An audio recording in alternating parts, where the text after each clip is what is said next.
Greetings everyone, this is Prime Fiction. Prepare yourselves for what if Naruto was summoned to Hotel Transylvania as ancient fox deity and Mavis never once looked away. Don't forget to like and subscribe for more. Let's begin. Chapter 1, The Shape of Something Ancient. The ritual was not supposed to work. That was the thing Esmeralda kept repeating to herself, as the basement of Hotel Transylvania filled with golden light so bright it turned her shadow into something solid and distinct on the stone wall behind her. She had been very careful. She had triple-checked the summoning circle, the concentric rings of crushed moonstone, the 7 directional markers, the blood ink glyphs that were supposed to call a minor warding spirit, something old enough to be useful but small enough to be manageable, a guardian. Watchdog in the supernatural sense of the word, something that would patrol the hotel's perimeter during the annual monster gathering and keep the ambient chaos from bleeding out into the surrounding countryside. Minor, manageable, small. The light disagreed with all 3 of those words. It came from everywhere at once, which wasn't how summoning light was supposed to behave. Summoning light came from the circle. It came from the point of contact between this world and whatever was being called through.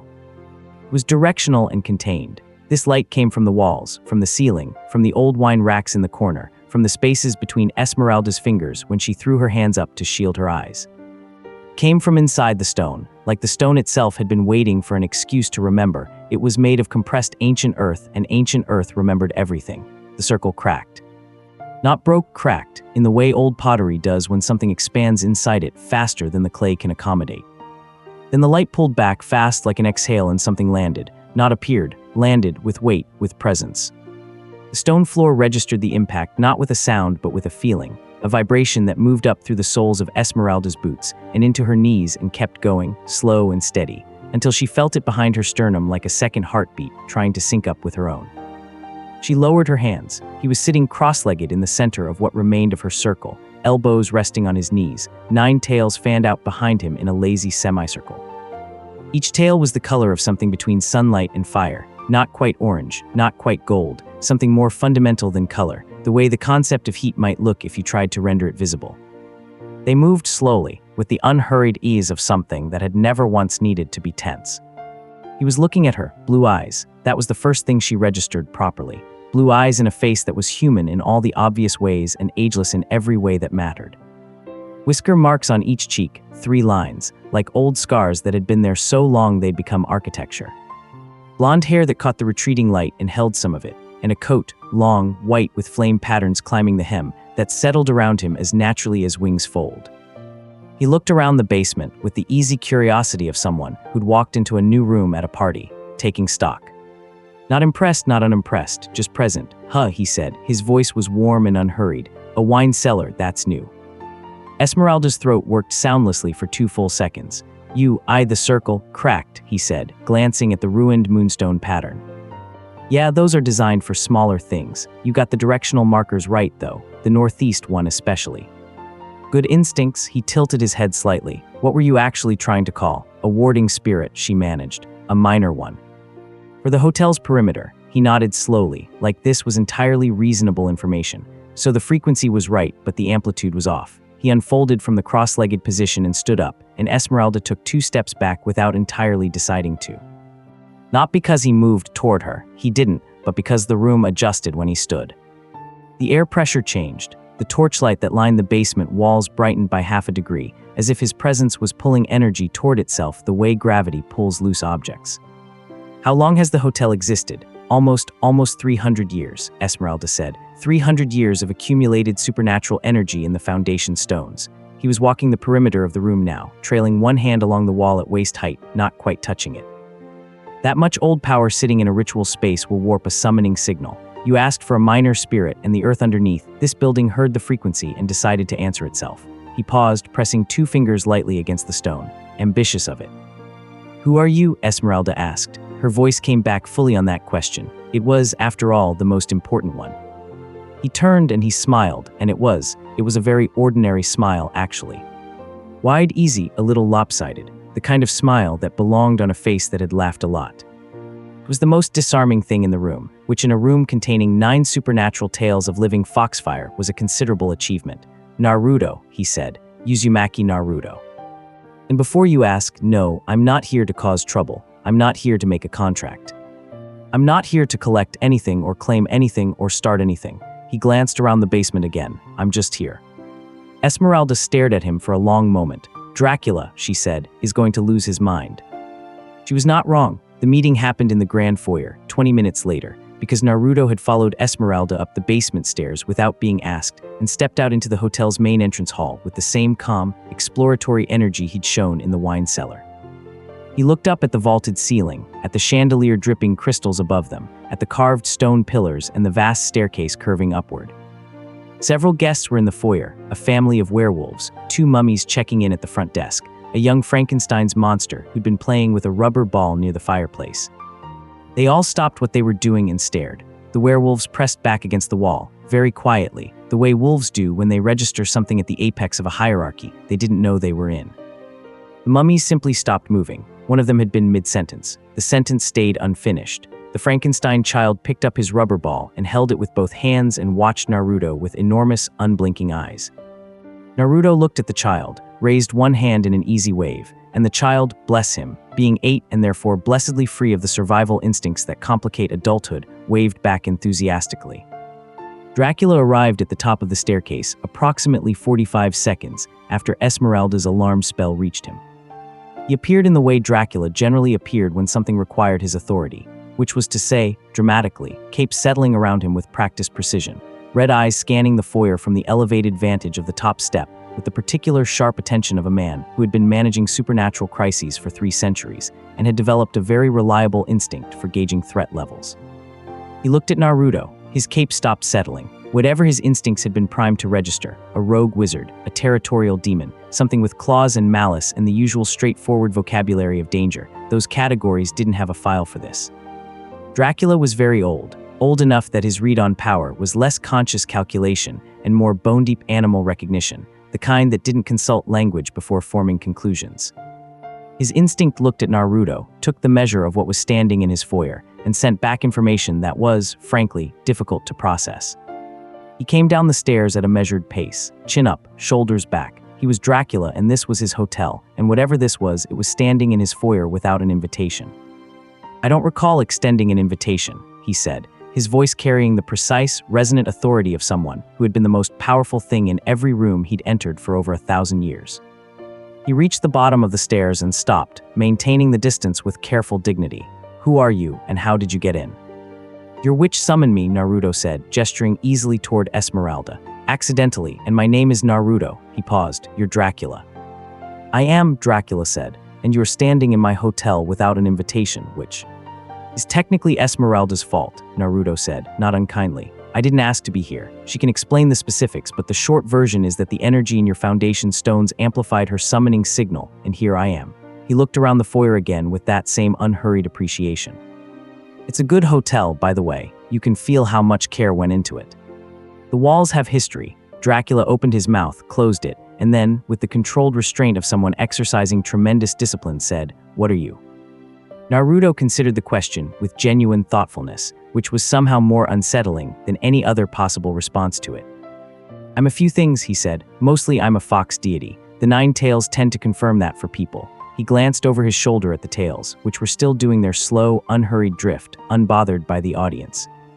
I was also human once, a long time ago. I don't entirely separate those 2 things.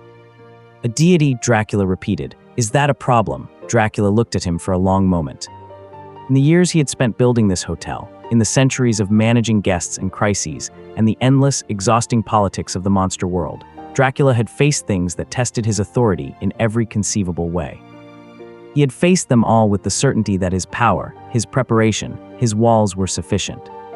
That certainty had never fully failed him. It didn't fail him now, but it looked at the thing standing in his foyer and had a very quiet, very private conversation with itself about the word sufficient and what it actually meant. You will observe the hotel's rules, Dracula said, which was not the same thing as yes, come in, but was also, unmistakably, not leave. Naruto's smile didn't change. I'm a guest, he said. I'll behave like one. They gave him a room in the east wing. It was Esmeralda's suggestion, and Dracula agreed to it with the very specific expression of a man who has decided that keeping something close is wiser than insisting it stay away. The east wing was the oldest part of the hotel, the part where the stone was thickest and the ambient energy from centuries of supernatural habitation ran deepest. It was also the most structurally reinforced section, which Dracula definitely chose for architectural reasons, and not because he was, on some very quiet level, relieved by the extra stone. Naruto walked into the room, looked at the high-arched windows overlooking the mountain valley, and said, "This is nice," with the same easy, uncomplicated sincerity he'd used about everything else. And somehow that tone, that complete absence of performance, was the most consistently disorienting thing about him. He'd been carrying something under his arm since they left the foyer, an old scroll, battered at the edges, that he'd apparently had on his person when he arrived. He set it on the desk, rolled it flat with 2 fingers, and then walked to the window and looked out at the mountains the way people do when they're settling into a place. Finding the shape of it, the sun was down. It was deep into the kind of night that has its own quality, not just dark, but textured, layered with the particular density that only comes after midnight in high places. The valley below the hotel was invisible under low cloud, and the stars above it were outrageously clear, and Naruto stood there in the window light and looked at them with an expression that was difficult to name. Not longing, not nostalgia. Something quieter than both, the way an old landscape recognizes itself. "You're enjoying this," said a voice inside him. It was warm, slightly amused, textured like something very large rumbling at low frequency. "Don't pretend you're not." "Wasn't pretending anything," Naruto said quietly to the window.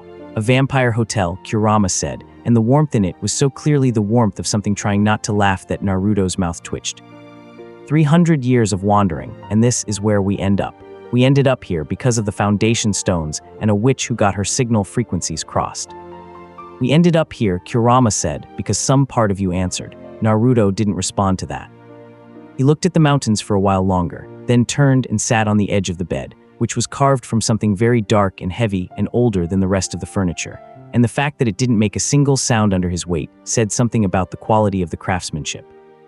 He could feel the hotel around him, the way you feel a building's personality, once you've been in it long enough. The energy was genuine. Whatever Dracula had built this place to be, he had built it with actual intention, actual care, and 300 years of that care had soaked into the walls and become something self-sustaining.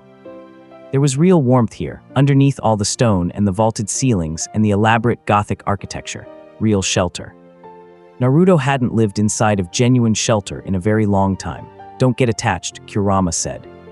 But the voice was softer than the words. Morning at Hotel Transylvania, if you could call it morning when most of the guests were nocturnal, had a specific quality.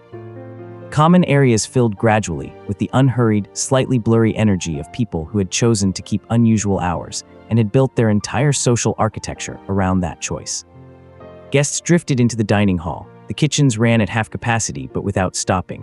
There was always someone in the library, always someone in the hot spring, always someone at the card tables in the East Lounge looking for a fourth.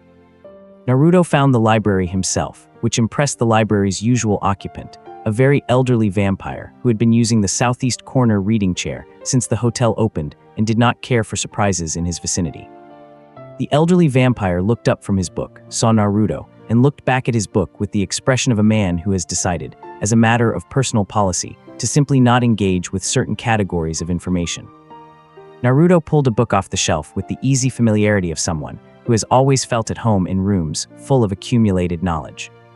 He turned it over in his hands, a history of supernatural compacts, volume III. He opened it to the middle, read a page, made a quiet, interested sound, and found himself a chair near the window.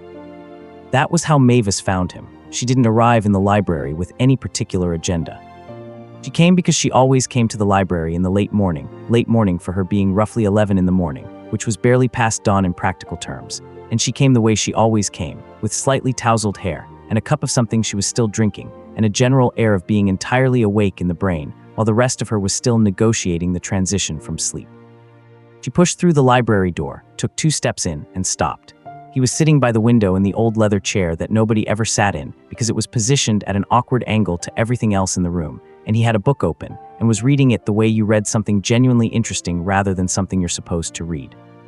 The 9 tails were gathered behind him in a loose arrangement, the tips of 2 or 3 of them resting on the floor and the rest curled or drifting at varying heights, and the morning light coming through the window made each one look like a slow-burning candle. He glanced up. "Good morning," he said, the same way you say it to someone you've seen before, which they hadn't, really, except in the sense that the hotel itself was a small enough world that everyone had heard about him by now. "You're the fox deity," Mavis said. "Usually yes," he said. She looked at him for a moment. Not the way most people looked at him, not the edged, measuring look of someone calculating threat level, not the carefully averted look of someone trying very hard to seem unintimidated, not even the wide-eyed awe look that younger creatures sometimes produced. She looked at him the way you look at something that surprises you in an interesting way, openly and without apology. And then she walked to the bookshelf across from him and put her cup down on the shelf edge and started looking for whatever she'd come for. "My dad's been up since 4 in the morning trying to find a precedent for your presence here," she said, her back to him, fingers trailing along the spines. "Legally. In the Supernatural Guest Compact, he's convinced there's a clause about deities and liability. Is there?"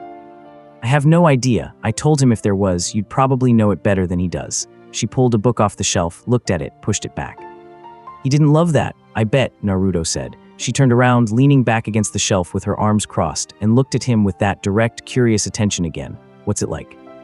"Being what you are." It was the kind of question that people usually approached with enormous amounts of diplomatic padding. The "if you don't mind me asking, and I hope this isn't rude, and only if you want to talk about it," that wrapped around the actual question like bubble wrap. She asked it the way you ask someone what the weather's like outside, direct and interested, and with no particular expectation about the form the answer should take. Something about that was very refreshing. "Different depending on the day," Naruto said. He closed his book. "Some days it's just ordinary. I'm walking somewhere and I see something and I think about it, and it's like any other day. Then some days the ordinary runs out and I realize I've been walking for 100 years, and the place I started from doesn't exist anymore, and the people who knew me then are gone, and that's," he paused, "not with the weight of tragedy, but with the weight of simple truth. That's a different kind of day." Mavis was quiet for a moment. "Do you miss them?" "Always," he said, and that word landed simply and without drama, and somehow that made it feel more true than a longer answer would have. "But missing something doesn't mean you're stuck, it just means it mattered." She looked at him, and whatever she saw in that answer, or maybe in the way he gave it, the complete absence of performance in it, made something in her expression shift, not dramatically. Just the small, specific shift of a person who has recalibrated something slightly. "I'm Mavis," she said, "Dracula's daughter." "I know," Naruto said. "I heard your dad say your name through approximately 4 walls this morning while he was stress-talking to Esmeralda." She laughed. It was a good laugh, surprised and genuine, and it made the elderly vampire in the southeast corner glance up with an expression that suggested laughter in the library was a personal affront, which neither of them acknowledged. "What are you reading?" she asked, nodding at the book in his hands. He held it up. She tilted her head to read the spine, and her eyebrows went up slightly. "Volume 3 of the Compact History. That's incredibly dry." "It's interesting," he said, and he clearly meant it. "There's a section on the 1743 renegotiation of the monster, a chord that's actually kind of fascinating if you look at the original intent of the party who drafted it. The vampire delegation wrote in a clause that got interpreted as territorial, but was originally a protection provision.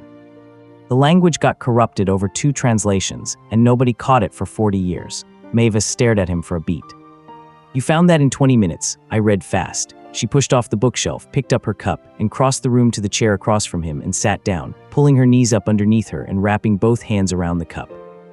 "Okay," she said, "tell me." They were in the library for 3 hours. Naruto talked about the 1743 Accord.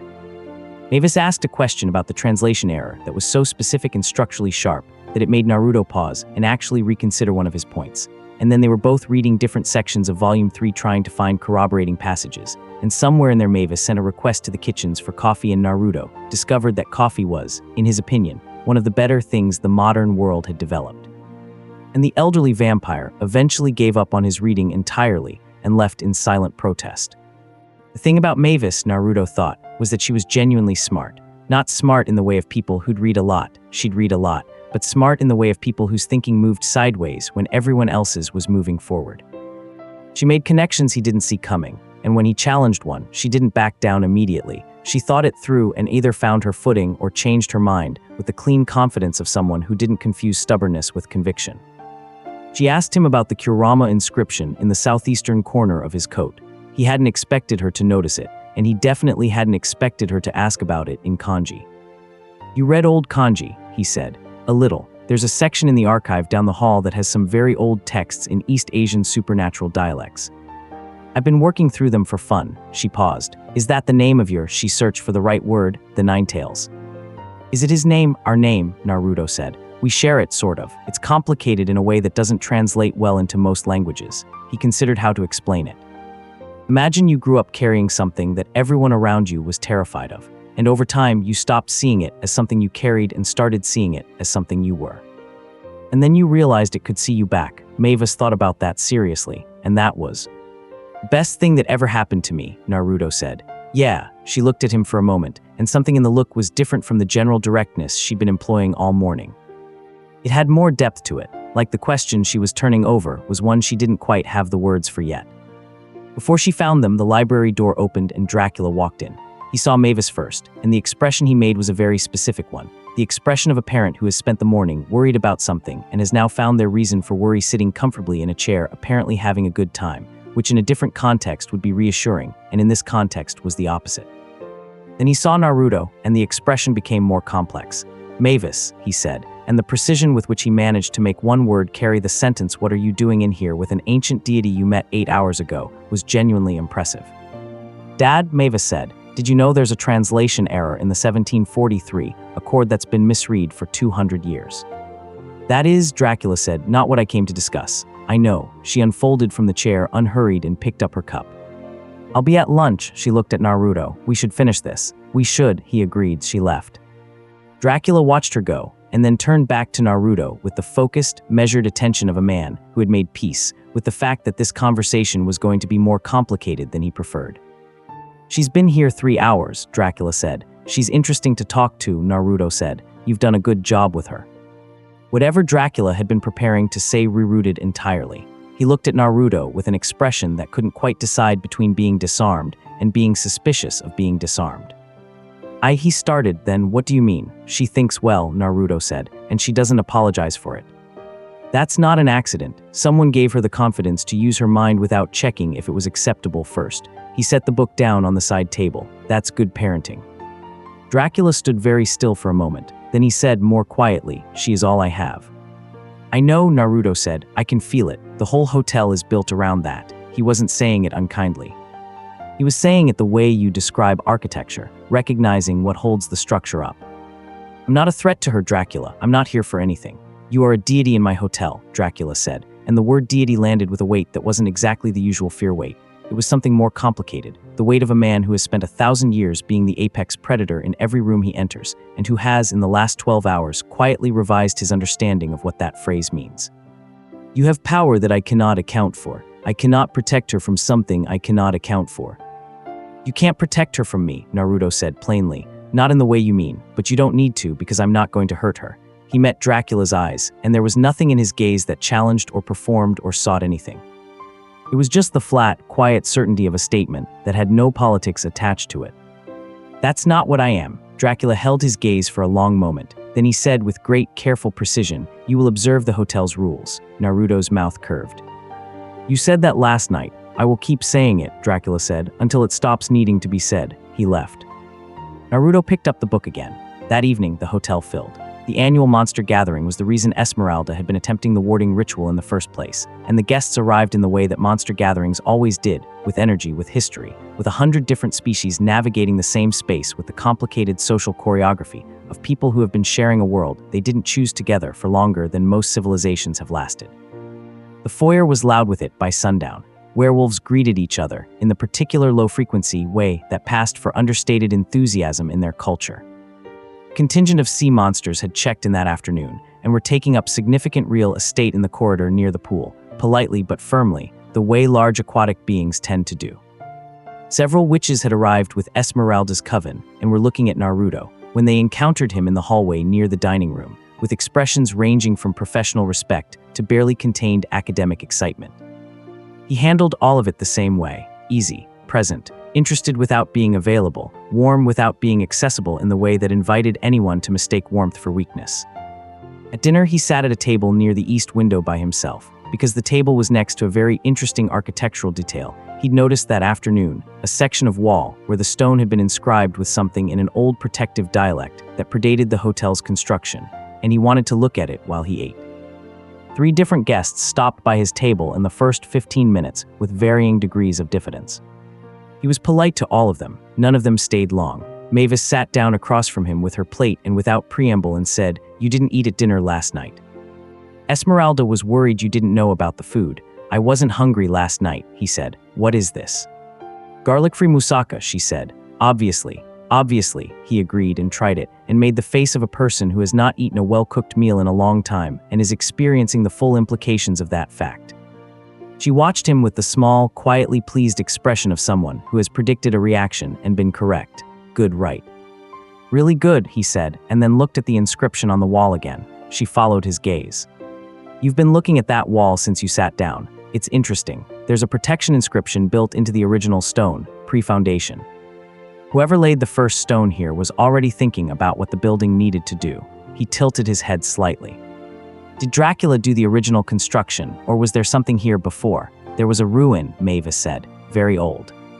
He built on the footprint, but used as much of the original stone as he could. She paused. He never really explained why. He just said it felt wrong to break the foundation, because the foundation was already doing work, Naruto said. 300 years of active protection sitting in those stones. He was right to keep it. He glanced at her. He has good instincts, your father, even when they're buried under about 40 feet of control impulse. Mavis's expression did something complicated and fond and a little exasperated, and she looked down at her plate. He means well, she said, and it was the kind of thing that sounds like a defense but isn't, quite. It's the thing you say about someone you love in the specific way that includes knowing all their flaws. I know, Naruto said. I'm not criticizing him, I'm just observing. He paused. You're allowed to call him out, by the way, you know that. She looked up at him. What do you mean? I mean you see exactly where he's wrong and you know it, and you spend a lot of energy softening it into something gentler than it is. You don't have to. He was eating as he said it, not making it into a big moment. You're smart enough to say the real thing. He's strong enough to hear it. You'd both be better off. Mavis was quiet for a moment. The dining hall moved around them, sounds of conversation, the clink of silverware, a burst of laughter from the werewolf table across the room. When she spoke again, her voice was quieter, and it had a different quality to it. You do that a lot, she said. Say the real thing, just say it. Seemed like the most efficient approach, he said. Most people don't, though. Most people are worried about how it lands, he said. I stopped worrying about that a while back. He glanced at her. Not because I don't care how things land, because I learned that saying something true with kindness is better than saying something kind that isn't true, usually. She looked at him, and this time the look lasted a beat longer than it needed to. Not awkward, she wasn't the type to make things awkward, but considered, the way you look at something when you're deciding to remember it. How long have you been doing this? She asked. Walking around, existing. He thought about it honestly. A very long time, he said. Long enough that I've stopped counting in years. Is it lonely? The question landed without preamble, the way all her best questions did, and Naruto looked at her for a moment before answering. Sometimes, he said, less so today. She held his gaze, and whatever moved through her expression in that second was quick and private and genuine, and she looked back at her food before it could become anything more. Outside, the mountains were doing whatever mountains do at night, sitting very still in the dark, indifferent to the lives accumulated at their feet, old in the way that makes everything else feel like weather. Naruto looked out at them, and then back at the inscription on the wall, and the warmth in the room gathered around him the same way the hotel's old energy had gathered in the basement 12 hours ago. Not with effort, not with agenda, but with the slow, quiet recognition of something finding its frequency. Told you, Kurama said very quietly from somewhere deep inside him. Naruto didn't answer, but he didn't argue either. Later, past midnight, when the dinner hall had emptied and the hotel had settled into the particular hum of a building full of sleeping guests, Naruto walked the corridors alone. Not because he couldn't sleep, he didn't need much, but because buildings told you things when they were quiet. He walked the east wing, then the main hall, then the gallery that ran along the second floor overlooking the foyer. He paused at the railing and looked down at the empty entrance hall, at the chandelier's crystals still catching what light remained, at the ancient stone floor with its inlaid patterns that someone had spent real time on, real care. The door opened behind him. He turned. Mavis was leaning out of the door to the stairwell, her dark hair down, wrapped in an oversized cardigan, holding what was clearly not her first cup of something warm. I heard you walking, she said. Sorry, he said. No, don't, I wasn't asleep. She stepped out into the gallery, letting the door close softly behind her, and came to stand beside him at the railing. She looked down at the foyer. I come out here sometimes at night, when I can't stop thinking. What are you thinking about tonight? She was quiet for a moment. Below them, the hotel breathed. You mostly, she said. She said it plainly, the same way she asked everything, directly, without dress, without the social architecture of people who need to pretend they haven't said what they just said. And then she looked at him with the same unashamed directness, her dark eyes catching the low light. "You're easy to think about," she said. "You say things that stay." Naruto looked at her, and something in him, the part that had been walking for centuries, the part that had stopped expecting anything to stay new, went very quiet. "So do you," he said. The hotel held them both for a moment in its old warmth, in its 300 years of careful shelter, and the mountains were dark outside the high windows and nothing moved. Mavis looked back out at the foyer. There was color in her face that she didn't try to hide, and her fingers tightened slightly around her cup, and she smiled at the empty room below them, a small, private smile, the kind that isn't for an audience. Naruto looked at her for just a moment longer than he'd planned to. Then they both stood in the quiet together, and neither of them said anything else, and the silence was the kind that doesn't need filling. Chapter 2, Teeth and Courtesy. Lord Verk arrived at noon. Not metaphorical noon, actual noon, which for a vampire was either a statement of considerable confidence in one's sun resistance or a deliberate performance of it. His carriage came up the mountain road at a pace that suggested unhurried certainty rather than urgency, drawn by 4 horses that were too quiet and too perfectly matched to be entirely natural, and it stopped at the hotel's main entrance with the precision of something that had been rehearsed. He stepped out looking like the idea of aristocracy had been asked to manifest physically. Tall, pale in the specific way that spoke of very old blood, silver-haired in a way that wasn't age but choice, wearing a coat that cost more than most supernatural compacts were worth, and wearing it with the ease of someone who had never once thought about cost. His face was handsome wasn't quite the right word, constructed, every feature in a relationship with every other feature that suggested deliberate curation over centuries rather than the accident of genetics. He had the kind of face that smiled easily and revealed nothing. 2 attendants stepped out behind him. They carried nothing, which meant they weren't there to carry things. Dracula met him at the door personally, which was the appropriate response to a guest of Verk's standing in the supernatural hierarchy. The greeting was warm in the technical sense, hands clasped, the formal old dialect exchange of territorial acknowledgement, the small performance of 2 ancient beings who had known each other long enough to have a language for it. Naruto, who was sitting on the low wall to the left of the main entrance, having apparently decided that the morning light on the valley was worth seeing from outside, watched the greeting with mild interest. Verk's eyes found him immediately, not after scanning the area, immediately, the way a compass finds north, with the directional certainty of something that had been pointed at a target before it arrived. He looked at Naruto for exactly 2 seconds. Then he looked away and continued his greeting with Dracula without missing a syllable, and the smoothness of that transition was, in its own way, more interesting than any visible reaction would have been. Naruto watched him walk inside. That one Kurama said is going to be annoying. Probably, Naruto agreed quietly to the valley. The morning before Verk arrived had been Naruto's, in the loose way that mornings at the hotel were anyone's.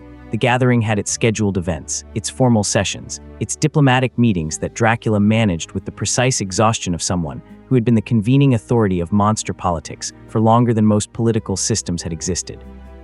Naruto wasn't part of any of that. He had no delegation, no agenda, no position in the supernatural compact that required management.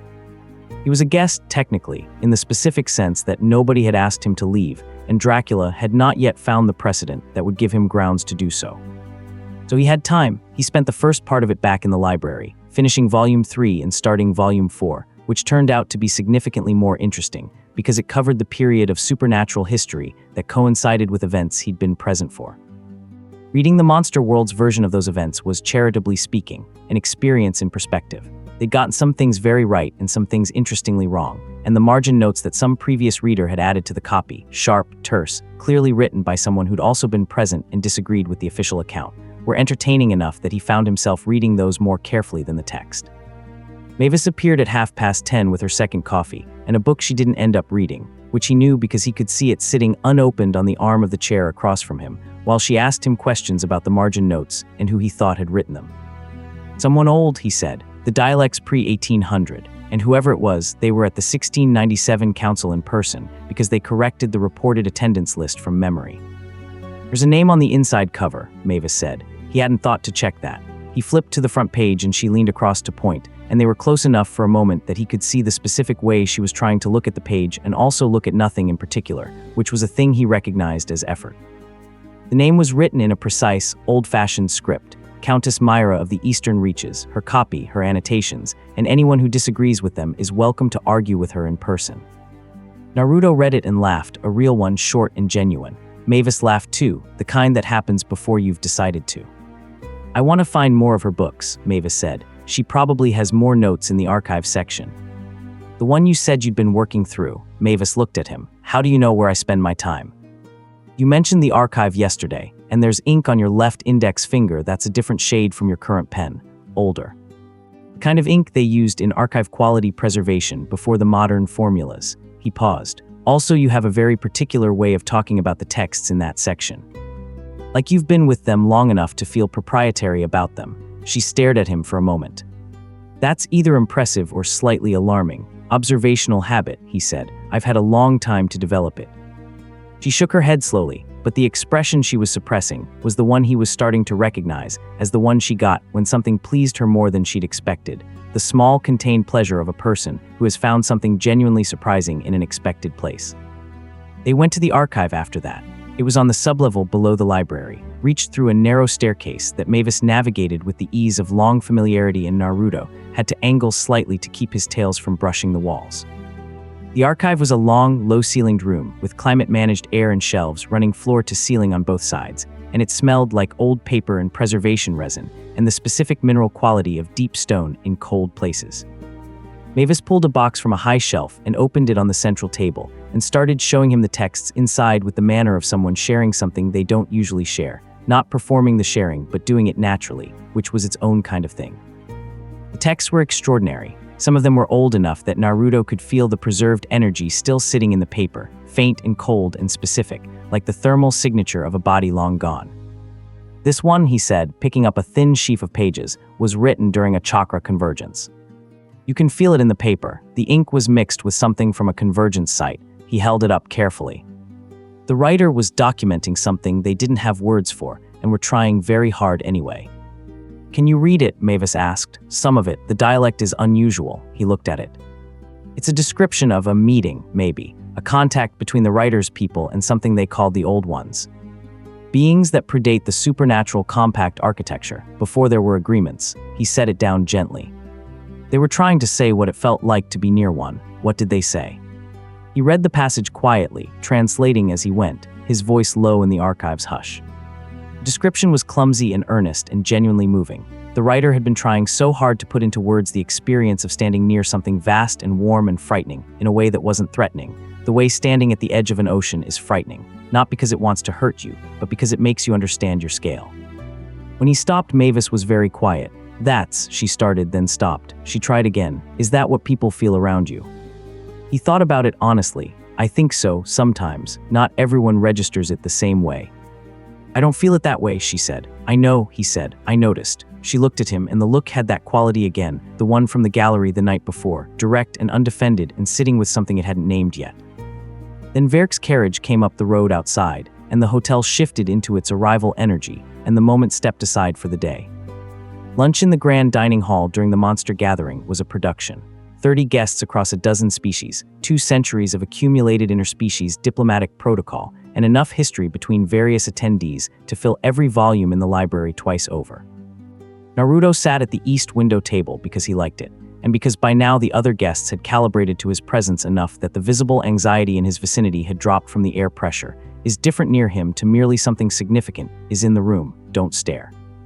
He was eating and reading, which was a combination that seemed to strike several of the guests as insufficiently ceremonial for something his apparent magnitude, but which he found simply efficient. Verk sat down across from him. He did it without asking, which told Naruto something, and he brought his own glass of something deep red and complex, which told him something else. He settled into the chair with the ease of someone who had never in their entire existence had a room declined to accommodate him, and he looked at Naruto with the particular focused warmth of someone directing a spotlight. I hope you don't mind, Verk said. I'd tell you if I did, Naruto said without looking up from his book. A small pause. Then Verk smiled, and the smile was genuine in the specific way that genuine things can be entirely strategic. I was hoping to introduce myself, Lord Verk. I've been a friend of Dracula's for some time. He paused. Though I imagine you know that. Dracula mentioned the gathering's attendees. Your name came up. Naruto set his book down, because the conversation was going to require his actual attention, and being rude wasn't the same as being cagey. He looked at Verk directly. He spoke well of you. He's generous, Verk said. I've spent the last 2 decades building something I'm quite proud of, a network. Consortium, really supernatural entities in alliance, sharing resources, sharing protection. The monster world is changing faster than the compact architecture can accommodate. I've been trying to build something more responsive. He had the language of someone who had given this speech many times and refined it with use. The rhythms were natural. The emphasis was calibrated. We have 17 members currently, a range of species, several of them very old, very powerful. Congratulations, Naruto said. The network is only as valuable as its members, Verk said. A fox deity of your age and nature would represent, well. There's no diplomatic way to understate what you would represent. His smile stayed warm and steady. I'd like to discuss the possibility of your joining us. As a full member, the terms would be no, Naruto said. Verk stopped mid-sentence with the precision of someone who had not expected to need to stop there. Something moved behind his eyes, quick, controlled, recalibrating. You haven't heard the terms. I don't need to, Naruto picked up his fork. I'm not interested in membership in anything, and I'm especially not interested in the kind of membership that requires a contract. Verk tilted his head slightly. What makes you assume there's a contract? Because you built something and you're proud of it and 17 powerful entities are involved and you want to add me, Naruto said, evenly. Nothing like that runs on goodwill. It runs on binding architecture. That's not a criticism, it's just what it is. And I don't do binding architecture. Another pause, longer this time. Verk turned his glass slightly on the table, watching the light through the liquid. When he looked back up, the warmth was still there, but there was something else behind it, not hostility, not quite. The particular quality of a very patient mind adjusting its timeline. You're direct, Verk said. People keep telling me that, Naruto said. It's admirable, Verk stood smoothly, taking his glass. I hope you'll at least allow me to make the case more fully in the coming days. You've only just arrived. You haven't seen what we're building. He looked at Naruto with the expression of a man who has not accepted a no that he considers provisional. There's time. There's time, Naruto agreed, and went back to his book. Verk moved away through the dining room, pausing to greet two other guests with the easy warmth of someone who has spent centuries being excellent company, and Naruto watched him go with the quiet, patient attention of someone filing information. 17 members, Kurama said. All in contracts, Naruto said under his breath. I want to know what those contracts actually say, so find out. I will, Naruto said. After lunch, Dracula from the elevated host's table at the far end of the dining room had watched the Verk-Naruto exchange with the focused anxiety of a man trying to determine whether a conversation between two very powerful entities was going well or badly, while having no reliable metrics for either. He had seen Verk sit down. He had seen Naruto's posture, which was relaxed, which could mean anything. He had seen Verk leave, which could also mean anything. He was still watching Naruto when Mavis sat down beside him. He told Verk no, she said, reaching for the bread basket. Dracula looked at her sharply. How do you know that? Because I know what Verk's face looks like when he's recalibrating and Naruto was eating by the time Verk stood up. She pulled a piece of bread apart. What is Verk doing here, Dad? He doesn't usually come to the gathering. He comes when it serves him, Dracula said. The unease in his voice was the specific unease of a man navigating two concerns simultaneously, which was a condition he had been in since roughly 4 a.m. He has been expanding recently. His consortium has been recruiting, and he wants Naruto. Dracula looked at her. The particular directness with which she had said that told him she'd been thinking about it already, which meant she was paying attention to Verk, which was good. It also meant she was paying attention to Naruto, which was something he was still processing. Mavis, he said, and then stopped, because the thing he wanted to say had several possible forms, and he wasn't certain which one was right. Dad, she said calmly, don't. I wasn't, you were, she said, not unkindly, just accurately. She looked at him with the direct, clear-eyed perception that he had with perfect irony, spent her entire life cultivating in her, and which she was currently deploying on him. He's not dangerous to me. He's been nothing but kind and honest. He's interesting. Let me be interested. Dracula looked at her for a long moment, then he looked at his own hands on the table. He is very old, he said finally. So are you, she said, and you're still capable of caring about things. He didn't answer. But the line of his shoulders changed, slightly, the way a held breath releases without quite becoming an exhale. Mavis stood up, taking her bread. She squeezed his shoulder once as she passed, briefly, and went back to her own table across the room, and Dracula watched her go with the expression of a man who loves someone so precisely and completely that it is indistinguishable sometimes from helplessness. The afternoon was Naruto and Mavis's, more or less by natural drift. She had a tour she'd been meaning to give someone for a while. The hotel had layers that the official guest experience didn't include, sections that were maintenance and history and pure structural interest rather than designed hospitality. and she had the proprietary knowledge of someone who had grown up in the building and investigated every corner of it by age 12. She took him to the old tower first, the hotel's original watchtower, predating the main structure, accessed through a locked door in the north corridor that opened with her personal key. The staircase inside was narrow and very old, stone worn smooth in the center of each step by generations of foot traffic, and it opened at the top into a circular room with open arches on all four sides and a view that was, without question, worth the climb.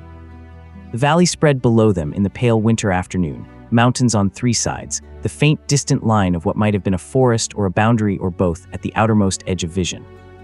The wind at this height was direct and cold and honest. "My mother used to come up here," Mavis said. She was standing at the north arch, hands on the stone ledge, looking out. Her voice was easy when she said it, not performing grief, just including information. "At least that's what my father says. I never knew her, but he kept the door locked to everyone else so." "You have the key," Naruto said. "He gave it to me when I turned 100. She paused. "He cried a lot."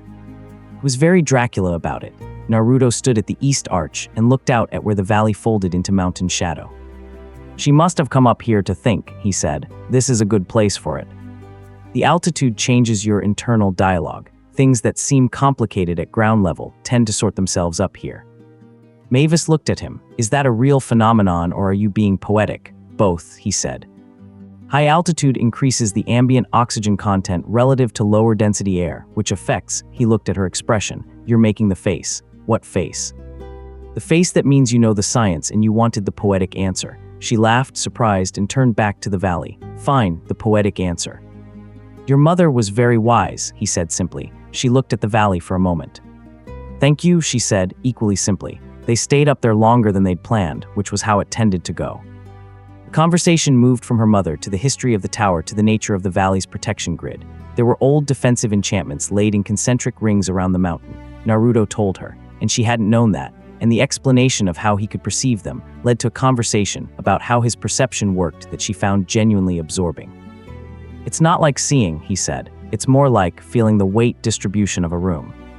Energy has mass in the same way that presence has mass. When you walk into a room full of people, you don't have to look at them individually to know the room is full. You feel it," he paused. "I feel it at a different scale." "What do you feel right now?" she asked. He was quiet for a moment. The hotel below us full and warm, the valley's defense grid old and stable. "Two of Verk's attendants on the east perimeter, which is interesting." He paused. "You," she looked at him directly at that. He met her gaze and didn't perform anything about it, just held it, and after a moment said, "You have a very specific kind of energy. It's bright and curious. Like something that's been given good soil and is growing as fast as it can." The color that moved through her face was immediate, and she didn't try to manage it, which was one of the things he'd noticed about her. She didn't try to manage her own reactions, she just had them and moved on. "Nobody's ever described me like a plant before," she said. "I meant it well," he said. "I know," she looked out at the valley. The wind moved her hair, and the afternoon light was the kind of gold that only exists for 20 minutes before dropping into early dusk, and she stood in it with the unconscious ease of someone who has never had reason to think about how they look in good light. Naruto looked at the mountains. "You're in trouble," Kurama said, with enormous satisfaction. Naruto didn't dignify that with a response. Verk found him that evening, not at dinner, after dinner, in the east corridor, where Naruto was doing what he often did after large social gatherings, which was walk somewhere quiet until the ambient social energy settled back into the background. The corridor was empty, lit by low wall sconces, old enough that the stone held the warmth from the day in a way more modern materials couldn't. Verk fell into step beside him. "A walk," Verk said pleasantly. "A walk," Naruto agreed. They walked in silence for a moment. Verk had exchanged his formal coat for something more relaxed, the particular studied informality of someone who wants to suggest ease without surrendering elegance. "I'll be more direct this time," Verk said, "since you seem to prefer it." "I do," Naruto said. "The consortium has 17 members. 2 of them are older than you." He let that land. "Not in terms of existence necessarily, but in terms of what they've accumulated: power, knowledge, networks. The kind of institutional weight that makes individual strength secondary." He paused. "Alone, you're extraordinary. As part of what I've built, you'd be something else entirely." "What would I be?" Naruto asked. "Anchored," Verk said. Naruto stopped walking. Verk stopped one step later, turned to face him. The corridor was quiet. The sconces made their shadows long. "Anchored," Naruto repeated. "You've been wandering for centuries," Verk said. I know your history better than you might think. No fixed territory, no alliance. No, he chose the word carefully, structure. What I'm offering is architecture, a place in something that will last. You think I want to be anchored, Naruto said. I think everyone who has wandered long enough does, Verk said. It was said with a warmth that wasn't fake, exactly. It was the warmth of a man who genuinely believed what he was saying and had built his entire project on that belief. I'm not offering a cage, I'm offering a foundation. Naruto looked at him for a long moment. The thing about Verk, he was thinking, was that the offer was real, the belief was real.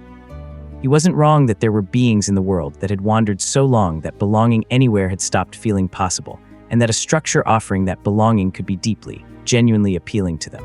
The problem was the architecture. The problem was always the architecture. How many of your 17 members have tried to leave? Naruto asked. A beat, very small, almost undetectable. The consortium is not a temporary commitment. That's not an answer, Naruto said. None of them want to leave, Verk said. The structure provides, the structure prevents leaving, Naruto said, evenly. That's not the same thing.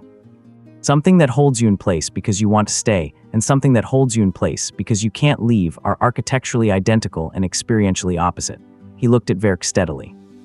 I've been free my entire life. I'm not interested in the kind of anchor that functions as a weight. Verk's expression didn't change, not a twitch. The patience of it was remarkable, not the patience of someone suppressing a reaction, but the patience of a longer calculation that had not yet reached its conclusion. You're freer than anyone I've encountered, Verk said, but freedom at that scale also means no one is responsible for you. No one carries consequence if something happens to you or the people in your vicinity. He paused, and the pause had a precision to it. The people in your vicinity, the emphasis was so slight it was barely emphasis, but it was there. Naruto said nothing. I mean only that connection creates consequence, Verk said smoothly, and consequence unstructured can be unpredictable. The consortium manages consequence for its members. It's one of our most important functions. He smiled. The smile was warm and perfectly calibrated. Think about it, there's no urgency. He turned and walked back down the corridor, and Naruto watched him go, and the warmth of the corridor felt slightly different than it had 10 minutes ago, the way a room feels different when you've realized something in it is slightly off and can't yet identify what. He just threatened Mavis, Kurama said, not with alarm, with absolute clarity, the way very old beings identify things. Not yet, Naruto said. He gestured at her. He didn't touch her yet. There's a difference. To him, yes. Naruto looked at the point in the corridor, where Verk had disappeared around the turn. He's still in the phase where he thinks I'll negotiate. He won't make a real move until he's certain I won't. He started walking again, in the opposite direction. Which means the clock started tonight. He found her on the roof. Not the tower, the main roof, the flat section above the east wing, where a low parapet ran the perimeter, and someone had, at some point in the hotel's history, placed 2 old stone chairs there with no explanation, facing the valley. Mavis was in one of them, wrapped in a thick coat over her cardigan, looking at the sky, which was doing something extraordinary. The night had cleared completely, and the stars above the mountains were the kind that required you to remember the difference between looking at the sky and looking into it. She glanced over when he stepped out. She didn't look surprised. I thought you might come up, she said. The night energy on this section of the roof is very clear, he said. I could feel it from the corridor. Or you knew I was up here. Both, he said, which made her smile. He took the other stone chair, and the mountains sat in front of them in their vast, indifferent dark. After a moment, she said, Verk talked to you again. He did. What did he say? He told her. Not everything, not the specific weight of the implication at the end. Not yet, but the structure of it. The offer, the framing. She listened without interrupting, and when he finished, she was quiet for a moment, processing it with the same structural intelligence she'd brought to the 1743 Accord.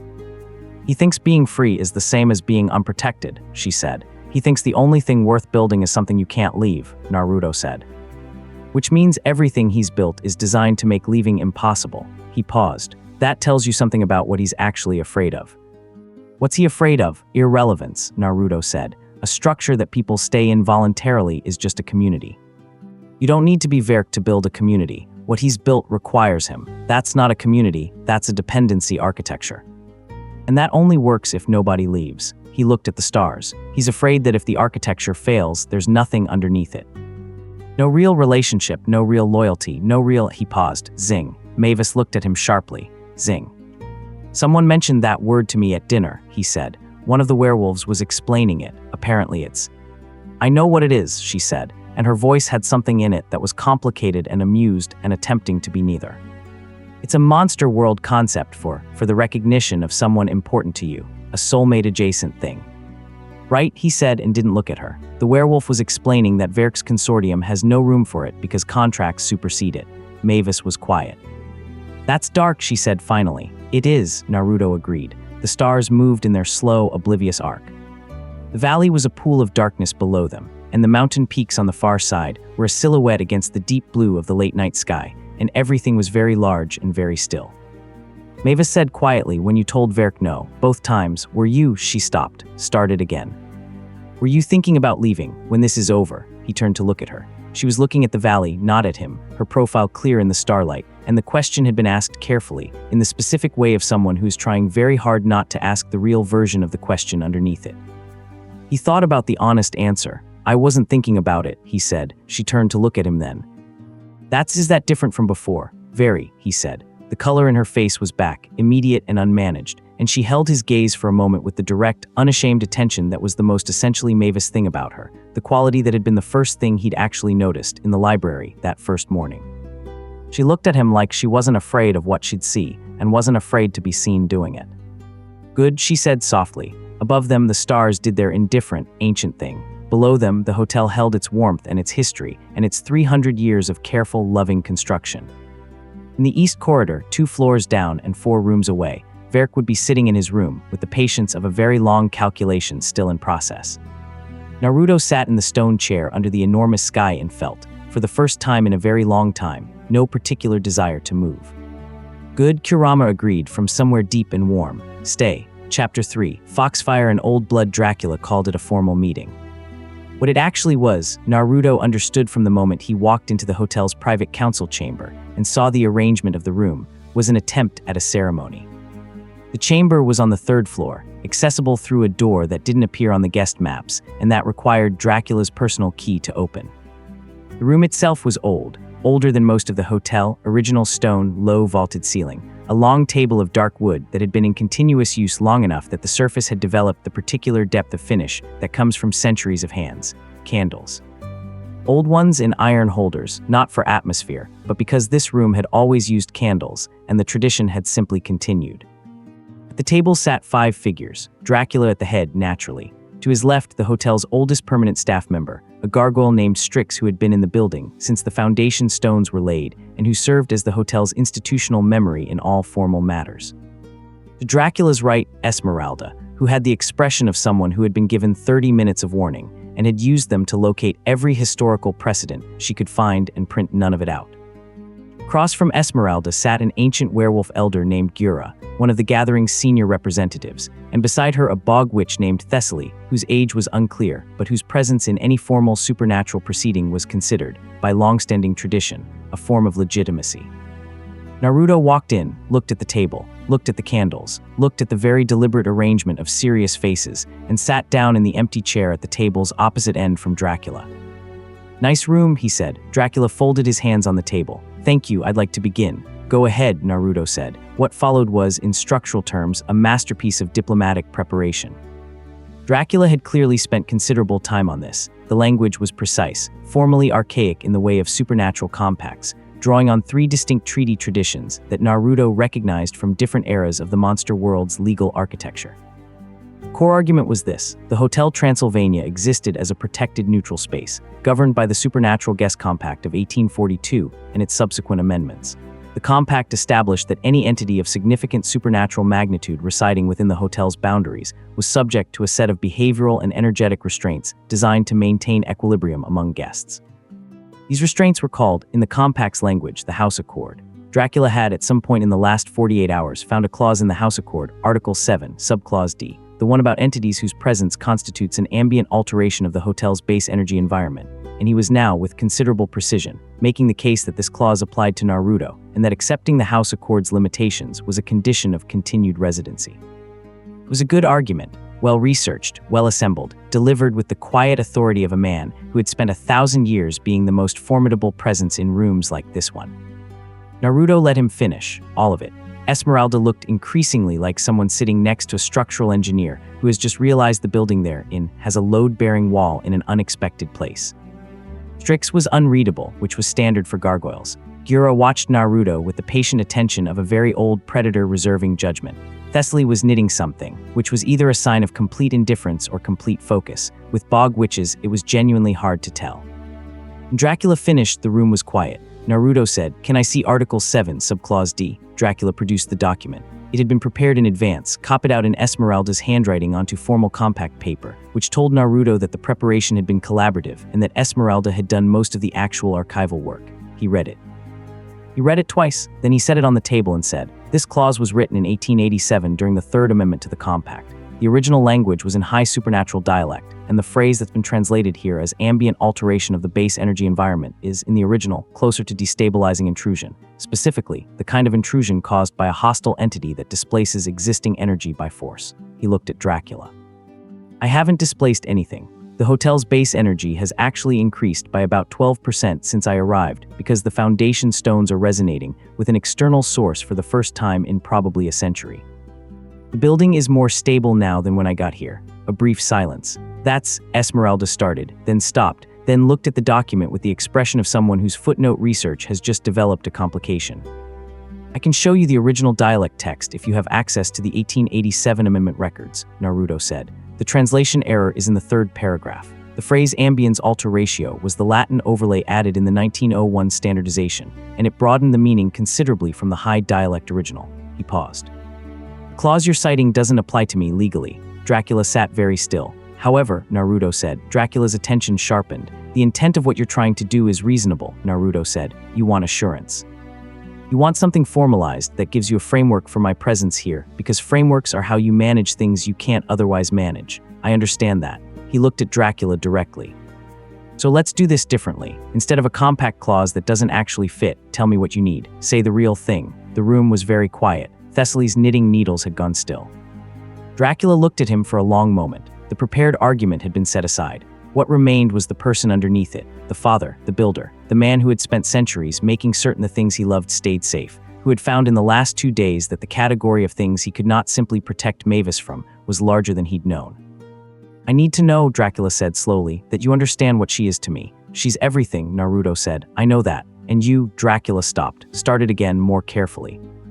"You are not temporary. I don't know what I am yet," Naruto said, and the honesty in it was so complete and so undefended that Gura made a small sound and Esmeralda looked at the table. "But I'm not careless, and I'm not here to take something from her. I wouldn't." Dracula looked at him. The 1,000 years of authority and management and careful control sat in his posture, and underneath all of it was something much simpler, a father looking at the thing his daughter had chosen to watch and trying to determine whether his fear was wisdom or interference. "If she is hurt," Dracula said very quietly, "then I deserve whatever you tried," Naruto said. "I know." Another silence, different in quality from the ones before it. Gura exhaled through her nose. Thessaly picked her knitting back up. Strix, who had not moved or spoken during the entire meeting, said, in the low, grinding voice of something made of stone, "The hotel accepts him." Dracula looked at Strix. This was clearly not what he had anticipated Strix saying. "The Foundation knows him," Strix said, with the finality of geological time. "It has known him since he arrived. The House Accord is for guests the house does not know." The gargoyle's carved face turned toward Naruto. "He is not a guest in that sense." The candles flickered just slightly, in a room with no draft. Naruto looked at Strix. Something moved in his expression, not surprise, exactly. More the specific quality of being recognized by something very old, the resonance of two things that have been in the world long enough to speak the same language. "Thank you," he said. Strix said nothing. But the stone of the walls made a sound, barely a sound, really, more a vibration, a settling, the way a building shifts when something in its frame relaxes. Dracula looked at Naruto for a moment longer, then he unfolded his hands from the table. "Dinner is at 8, he said, and stood, and the meeting was over. The crisis started in the garden. The hotel had an enclosed garden on the east side, accessible through the dining hall's secondary doors, a stone-walled courtyard with old growth inside it, impossibly alive for a place at this altitude, sustained by decades of botanical magic from Esmeralda's predecessor witches. During the gathering, it served as a supervised play space for the younger guests, and in the late afternoon, it was usually populated by a half-dozen monster children from various attending families, while their parents navigated the diplomatic social hours inside. Naruto was in the corridor outside the dining hall when he heard it, not a scream. Screams were loud and immediate. This was a sudden absence, the garden sounds, the children's noise, the ambient hum of a space in use, going quiet in the specific total way of a space from which something has been removed. He was through the dining hall in 4 steps and through the secondary door before the thought had fully formed. The garden was empty, not entirely. One child remained, the Frankenstein child from the first night, sitting on the garden path with both knees scraped and a look of pure confused shock on his face, holding a rubber ball with both hands. All the other children were gone, 4 of them. The garden's secondary gate, the one in the north wall that led to the outer courtyard, was standing open. The Frankenstein child looked up at Naruto. "They went through," the child said. 2 people. They said there was something to see. They all went to look. His face was doing the thing children's faces do when they've processed that something is wrong but haven't yet decided how to feel about it. I fell down. Naruto was at the open gate before the child finished the sentence. The outer courtyard connected to the mountain path, and the mountain path beyond the hotel's defensive perimeter was an entirely different environment from the warded interior. The old enchantments Naruto had identified ran at the outer wall line, and past that line, the mountain was just a mountain, old and cold and indifferent. He could feel the children's energy signatures moving along the path, moving away, and he could feel 2 adult signatures moving with them that were wrong, not monster standard wrong, specifically deliberately, architecturally wrong in the way of things that had modified their own energy signature to read as non-threatening, Verk's attendants. 2 on the eastern perimeter that he'd noticed yesterday. Naruto went over the outer wall in one motion and covered the first 100 meters of mountain path at a pace that the path itself seemed surprised by. And then he was in the trees and he could feel all 6 signatures clearly, 4 children, 2 adults, moving at a rate that suggested the children were still walking willingly, which meant they hadn't been frightened yet, which meant the handlers were still in their non-threatening configuration. He came around a bend in the path and they were there. The 2 attendants were exactly as they'd appeared at the hotel's entrance, neat, professional, expressionless. The 4 children were clustered around something one of them was holding, something that produced a soft blue light, the kind of light that is designed specifically to attract the attention of young beings. All 4 children were looking at it with complete glazed focus, an attention binding, simple, effective, targeted at developing supernatural minds that didn't yet have the internal architecture to identify and reject it. The attendant holding the light looked up when Naruto appeared on the path. The other one turned. Their expressions were professionally neutral. "The children wandered out," the first one said. "We were guiding them back." Naruto looked at the children, looked at the binding light, looked at the 2 attendants with the complete, unhurried attention of something that has made an assessment and is deciding how much energy the response requires. "Put that down," he said. The attendant with the light looked at him for exactly 1 second. Then they looked at the 9 tails, which were not in their relaxed drifting configuration anymore. They were very still, all 9 of them, completely motionless, and the foxfire in them had shifted from its ambient gold to something deeper, the color at the center of a flame where the combustion is most complete. The attendant put the light down, the attention binding broke. 4 children blinked, looked around with the bewildered quality of someone who's missed a step, and then one of them, a small vampire girl with pigtails, looked at the 2 adults and said with devastating child logic, "Why are we here?" "I don't remember walking here, because they brought you here," Naruto said simply. He crouched down to her level, and at this proximity the children could all see him clearly, the tails, the foxfire, the whisker marks. The small vampire girl looked at him with round eyes. "Can you walk back to the hotel? Through those trees, then the wall, then the gate. Do you know the way?" "Yes," said the vampire girl, with the certainty of a child who has been told never to get lost on the mountain and has therefore memorized every possible route back. "Go," he said. "All of you, quick." They went. 4 small sets of feet on the path, moving fast with the natural urgency of children who have been told quick by something large and calm, and clearly in authority over the situation. Naruto stood up and looked at the 2 attendants. They had the specific quality of people who are very good at their jobs and who have just realized that the job has encountered a variable that was not in the briefing. The one who had held the light was very still. The other had taken a small step back. "You're going to go back to the hotel," Naruto said. "You're going to pack whatever you brought with you. And you're going to leave before dinner." He tilted his head slightly. "Not because I'm angry, because this is the polite option and I'm offering it once." "Lord Verk," the second attendant started. "Lord Verk," Naruto said, "was trying to find out if I could be leveraged. Now he knows. You have about 4 hours before Dracula finds out those children were taken off the property and decides to handle this himself. And if I were you, I would much rather be off this mountain before that happens." He paused. "Dracula has fewer reasons than I do to keep this civil." A long moment. The mountain was cold and very quiet around them. Both attendants left. Naruto stood on the path for a moment after they were gone, and the 9 tails settled back into their drift, and the foxfire returned to its ambient gold, and he exhaled once through his nose with the specific quality of someone setting something down. 40 seconds, Kurama said with great satisfaction. You were counting, from the moment you came through the gate, 40 seconds start to finish. The children walked most of it, Naruto said still. He went back over the wall. The children were in the garden when he got back, all 4 of them with an alarming combined energy, suggesting that having been on an unexpected adventure and returned safely had given them ideas. The Frankenstein child was still sitting on the path. He watched Naruto come through the outer gate and said, "Did you find them?" "They're fine," Naruto said. "Everyone's fine." The Frankenstein child processed this and then held out the rubber ball. "You want to play?" Naruto looked at the rubber ball, then at the child's enormously earnest expression. "Sure," he said. This was how the scene was situated when the hotel's internal alarm responded 15 minutes after the fact, because the alert Esmeralda had placed on the garden gate had a lag built in for false positives, which this was not. Dracula came through the dining hall doors at speed, Esmeralda 2 steps behind him, and found the garden occupied by 5 children and an ancient fox deity, engaged in a game involving the rubber ball and what appeared to be a rule set that the Frankenstein child was making up in real time. Dracula stopped. One of the children, the small vampire girl with pigtails, ran over and attached herself to his leg. "We went on the mountain," she announced. "The fox person came and got us." Dracula looked at Naruto over her head. The mountain. Verk's attendants ran an attention binding on the 4 of them and walked them past the perimeter, Naruto said, catching the rubber ball and handing it back to the Frankenstein child. "I sent the children back and told the attendants to leave." He paused. "I thought you'd want to know before they did it again." Dracula was quiet for a moment, the kind of quiet that exists at very high pressures. "They used a binding on children," he said, "targeting developing supernatural minds specifically," Naruto said. "It's a low-harm technique, it's not designed to hurt, just to direct, but the intent was leverage." He met Dracula's eyes. "Verk needed to know if I could be moved by something I cared about. Now he knows I can, and he knows I'll move fast. He just also knows it doesn't help him." Dracula looked at him for a very long moment. Then he looked at the small vampire girl still attached to his leg. He reached down and picked her up, automatically, the way you pick up a small person who has attached themselves to you, without thought, with complete familiarity. "Thank you," he said. The 2 words had a weight to them that was completely different from the formal courtesy of any exchange they'd had before. It was the weight of a specific, genuine thing said by a person who doesn't say it lightly.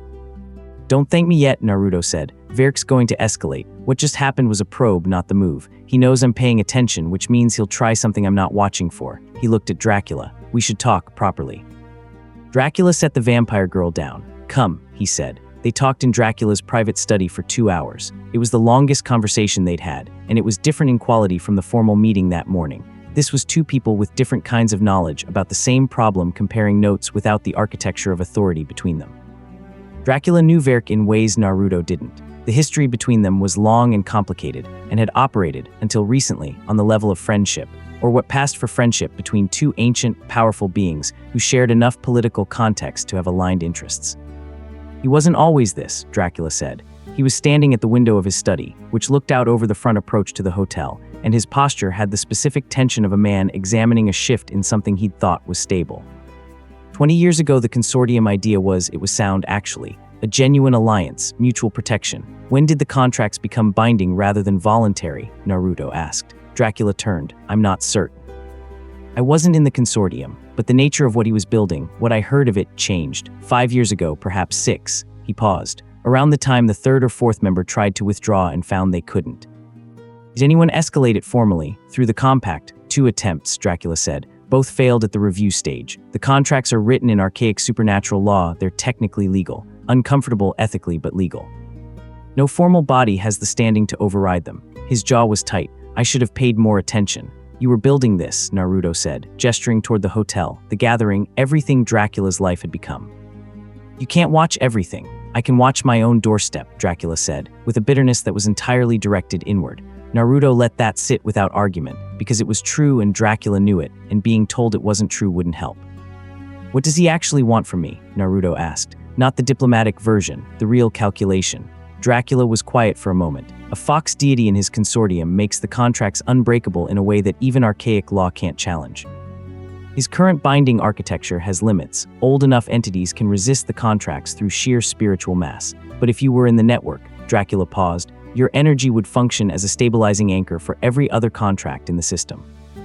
Every member already bound would be bound more deeply. He looked at Naruto. You wouldn't be joining the consortium. You'd be becoming its foundation. Naruto was quiet. That's why he wants me specifically, Naruto said. There is no other being in the world that would serve that function as effectively, Dracula said. Your nature, the merger of human soul and tailed beast deity, the specific chakra architecture that produces, it's architecturally unique. What he's built was always incomplete. You're the keystone he's been looking for. Naruto thought about this for a moment, thought about 17 beings locked into a network and unaware that a keystone was still missing. Thought about the patience with which Verk had been operating, years of construction, years of waiting. He's not going to stop at charming conversation, Naruto said. No, Dracula said, he's not. Then we need to know what tool he brought with him, Naruto said. He didn't come to the gathering without the means to close the deal. The attendants today weren't the means, they were reconnaissance. Whatever he actually plans to use is either in his room or on his person. He looked at Dracula. Can you get me into his room without him knowing? Dracula's expression did something interesting, a flicker of the specific satisfaction of a man who has just been asked to apply skills that fall outside his official capacity as a host, and that he is, quietly, excellent at. I have the master keys to every room in this hotel, he said. I also have the ability to occupy Verk's attention at dinner for exactly as long as you need. Dinner's at 8, Naruto said. Yes, Dracula said. They looked at each other across the study, and the thing between them had shifted again, not into warmth exactly, not yet, but into the provisional alignment of two people who have found a shared problem and are approaching it together. You're not what I expected, Dracula said. What did you expect? Naruto asked. Dracula considered the question with unexpected honesty. Something more remote, he said. Something that would be here and not quite here. Ancient things often aren't quite present. I used to be like that, Naruto said. Somewhere in the last couple of days I stopped. Dracula looked at him, and whatever connection he made, he kept to himself. Dinner was theater, and both of them knew it. Verk performed the charming guest role with complete commitment. The conversation, the wine, the carefully deployed anecdotes from centuries of supernatural history that positioned him as cosmopolitan, generous, deeply connected. Dracula matched him at every turn, and the exchange between them was the kind of high-level social performance that only beings who have known each other for centuries can produce, full of the specific pleasantries that function as coded language once you understand the subtext. Naruto was not at dinner. He was in Verk's room. The room itself was in the West Wing, one of the premium suites, and Verk had arranged it with the precise personal style of someone who travels with intention. The furniture had been subtly repositioned, not enough to alarm hotel staff, but enough to place specific pieces in specific geometric relationships that Naruto recognized as the spatial architecture of a working space. Not ritual, exactly. Operational. He didn't touch anything. He walked the perimeter of the room with his hands behind his back, reading the energy of each object with the practiced patience of someone who has been doing this for a very long time. Most of it was administrative, documents, correspondence in 3 languages, the organizational material of a man managing a large and complex network.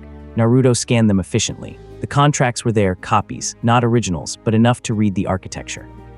They were sophisticated, genuinely impressive in a way that complicated how Naruto felt about Verk as an adversary. The binding language was constructed with real understanding of supernatural law, real skill. Whoever had drafted them knew what they were doing. Then he found the scroll. It was in the case by the desk, which Dracula had mentioned Verk always traveled with. He hadn't touched it when he came in because the energy coming off it was immediately and distinctly different from everything else in the room, not the administrative energy of documents or the ambient personal energy of objects long carried. This was the energy of something designed for a specific purpose, sealed with intent, waiting. He crouched in front of it and looked at it without touching it. The case was old, older than the hotel, older than the compact, older than most of the legal architecture in the documents on the desk. The energy signature of the scroll inside had the particular quality of very old binding magic, not aggressive, not threatening, but architecturally complete in the way of a mousetrap. Designed, engineered, patient. He identified the intent of it in about 3 minutes. Consciousness loop, Kurama said. Yeah, Naruto said quietly. Spiritual imprisonment through a recursive memory architecture. You trap someone's consciousness in a loop of their own emotional memory, and the loop deepens with every cycle until the external self is completely unreachable. He looked at the case. High-level work. It's designed to look voluntary. The entry point is an emotional anchor rather than a forced entry. The person in the loop thinks they're choosing to stay in a good memory. He paused. The deepening is invisible until it's irreversible. Who's it for? Naruto looked at the case for a moment. Then he stood up and walked to the door. It's not for me, he said. He knows it won't work on me directly. He let himself out of the room and stood in the empty corridor, and the hotel was warm around him, and dinner was happening 2 floors below, and somewhere on the East Wing Mavis was probably in the library, or on the roof, or anywhere that was interesting, which she always was. A particular sick clarity of realizing what a trap is for, once you understand the bait, sat in his chest for exactly as long as he allowed it to. Then he set it aside and started thinking. He's not going to use it yet, Kurama said. He'll give you one more chance to negotiate. I know, Naruto said, so you have time. A little, Naruto said. He looked at the staircase at the end of the corridor and started toward it. Not a lot. She was on the roof again. He'd known she would be before he even started climbing the stairs, the way he'd known she was in the library on the first morning, not prediction, just the specific attentiveness of someone who has started learning the shape of another person's habits. She was in the stone chair, but not sitting normally. She was sideways in it, legs over one arm, back against the other, looking up at the sky instead of out at the valley. He sat in the other chair and said nothing for a moment, letting the night be what it was. The children are fine, she said without preamble. I heard, everyone's talking about it. Good. You caught the Frankenstein kid in the rubber ball game afterward. He asked, Naruto said. She turned her head to look at him. He was looking at the sky. The stars were doing the same extraordinary thing they'd been doing the night before, which was simply being stars at altitude on a clear night, and doing it better than anywhere else in the world apparently felt obligated to. I talked to my dad, she said. After dinner, he told me about the meeting, the council one. She paused. He said Strix spoke. He did. Strix has been here longer than the hotel. He's the original Foundation guardian. She looked back at the sky. He doesn't speak in meetings, ever. My dad said he's spoken maybe 4 times in 300 years. A pause. He spoke for you, Naruto didn't say anything. Dad's, she paused. He's trying, she said. I know he is. I know, Naruto said. He loves you the way people love things they built their whole life around. That makes the love enormous and the fear enormous, and sometimes the fear makes better decisions than the love wants to make. He glanced at her. But he's been listening. That matters. Mavis looked at him, and in the starlight her expression was open in the particular way it got when he said something that landed differently than she'd expected, with more precision than she'd braced for. You talked to him today, she said, for a couple of hours. About Verk, partly. He paused, partly just talking. Something moved in her face. He doesn't do that easily, talk. With people he doesn't trust. I know, Naruto said. He told me about your mother. She was very still for a moment. Then she said, quietly, he told you about her. A little, about the tower. About how she used to think. Naruto looked at her. She used to talk to Strix, apparently. About the hotel, about the valley. He said Strix would go still when she talked, which is how he knew she was someone worth listening to. He paused. He said you're the same. Mavis's throat moved. She looked at the sky for a long moment, and the night held that quietly. I didn't expect this, she said finally. What? Any of this? She gestured, loose and slightly helpless. The sky, the hotel, him. The whole last 3 days. I've been in this hotel for a very long time and I love it, and I know every room in it and it's home. But it's been the same home for so long. She looked at him. And then you came through the basement. Through a cracked summoning circle, he said. Through a cracked summoning circle, she agreed and laughed a little, and the laugh had something in it that was warm and rueful and entirely genuine. She looked at him with the unashamed directness she always used, and this time there was no flicker away at the end of it, no contained smile, no managed thing. Just her, looking at him in the dark with the stars doing their best behind her, and the hotel below them solid and warm, and 300 years of her father's love built into every stone. I'm not going anywhere, he said, not as reassurance, as information, the same plain way he said everything. Just so you know. Okay, she said. Okay, he said. The wind moved between them, the cold, honest mountain wind, and she shifted in the stone chair and looked back at the stars, and he looked at the mountains, and neither of them needed to say anything else because the conversation had arrived without drama at exactly the place it was heading. Below them, somewhere in the west wing, a scroll sat in an old case by a desk and waited with the patience of something that had been designed to wait. And somewhere in the dining room, a very charming vampire lord sat over the remains of dinner and recalibrated, as he had been recalibrating since noon, the parameters of his strategy. Naruto sat under the stars and let himself be still. The hotel knew him. The fox knew him. The girl in the chair beside him was looking at the same sky he was, with the same unhurried interest, as if there was nowhere else either of them had been planning to be. This is what it feels like, Kurama said very softly. Yeah, Naruto said. Worth it. He looked at the stars. He thought about 300 years of walking and a cracked summoning circle and a library and a girl who never once looked away. Yeah, he said. Worth it. Chapter 4, What Contracts Cannot Hold. Verk made his move at dawn. Not because dawn was symbolic. He wasn't the type for symbolism when logistics were available, but because dawn was the hour when the hotel's supernatural population was at its lowest functional awareness. Nocturnal guests deep in sleep, early risers not yet oriented, the staff rotation at its thinnest point between the night shift ending and the morning shift finding its rhythm. Verk had spent 40 years studying the operational patterns of large supernatural establishments, and he understood their vulnerabilities the way a surgeon understands anatomy, not with hostility, but with the precise clinical appreciation of someone who intends to use the knowledge. Naruto felt it the moment it happened. He was in the east corridor, returning from the roof. He'd stayed up there long after Mavis had gone to bed, thinking through the scroll, thinking through the timeline, turning the problem over with the patient methodology of someone who has solved a great many problems and knows that most of them resist the obvious approach. He felt the scroll activate the way you feel a door open in a quiet house, a change in pressure, a disturbance in the energy architecture of the building, something that had been sealed suddenly not being sealed. He was moving before the thought was fully formed. West wing, third door from the end. He came around the corner of the corridor and the door to Mavis's room was open, which was wrong because Mavis didn't leave her door open. And inside the room the lights were still on and the bed was empty in the specific way of a bed that someone has gotten out of recently, sheets displaced, a book face down on the pillow.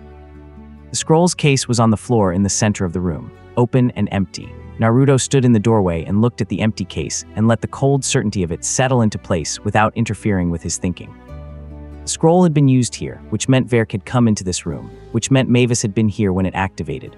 The consciousness loop he'd identified in Verk's room, the recursive memory architecture that required an emotional anchor as its entry point, it was running now, somewhere in the space between here and wherever Mavis's consciousness had been caught. Her body was in the chair by the window, sitting upright, hands in her lap, eyes open and entirely absent, breathing normally, physically present in every measurable way. The expression on her face was peaceful, which was the most terrible thing about it, the specific peaceful quality of someone who is somewhere they want to be and has no awareness of wanting to leave. Naruto crossed the room in 3 steps and crouched in front of her. He put 2 fingers at her temple, very lightly, and read what was there. The loop was running deep already.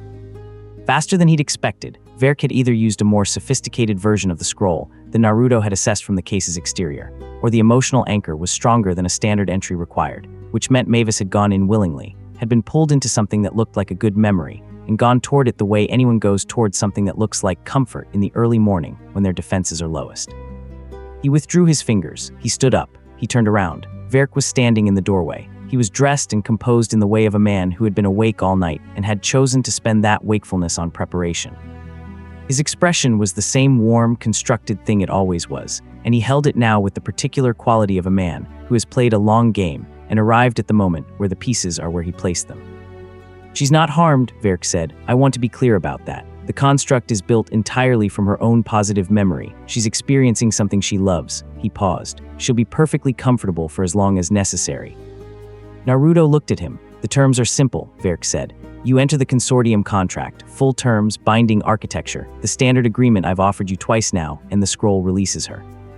The construct dissolves on its own once the contract is signed. She wakes up in her chair, remembers a pleasant dream, nothing worse." He looked at Naruto with the complete, patient certainty of a man who has eliminated the variables.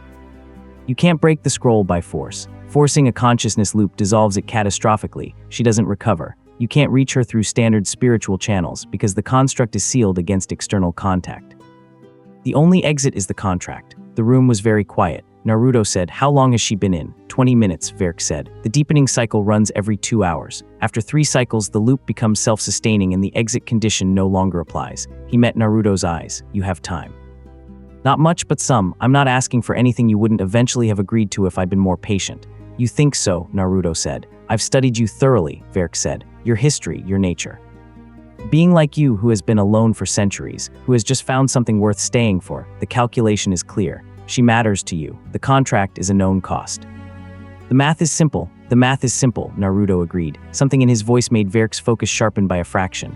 "So you'll sign," Verk said. It was almost a question, not quite. "No," Naruto said. The warmth in Verk's expression didn't disappear, but it pulled back from the surface, the way tide pulls back before a wave, and what was underneath it was the focused, intelligent blankness of a man accessing a contingency.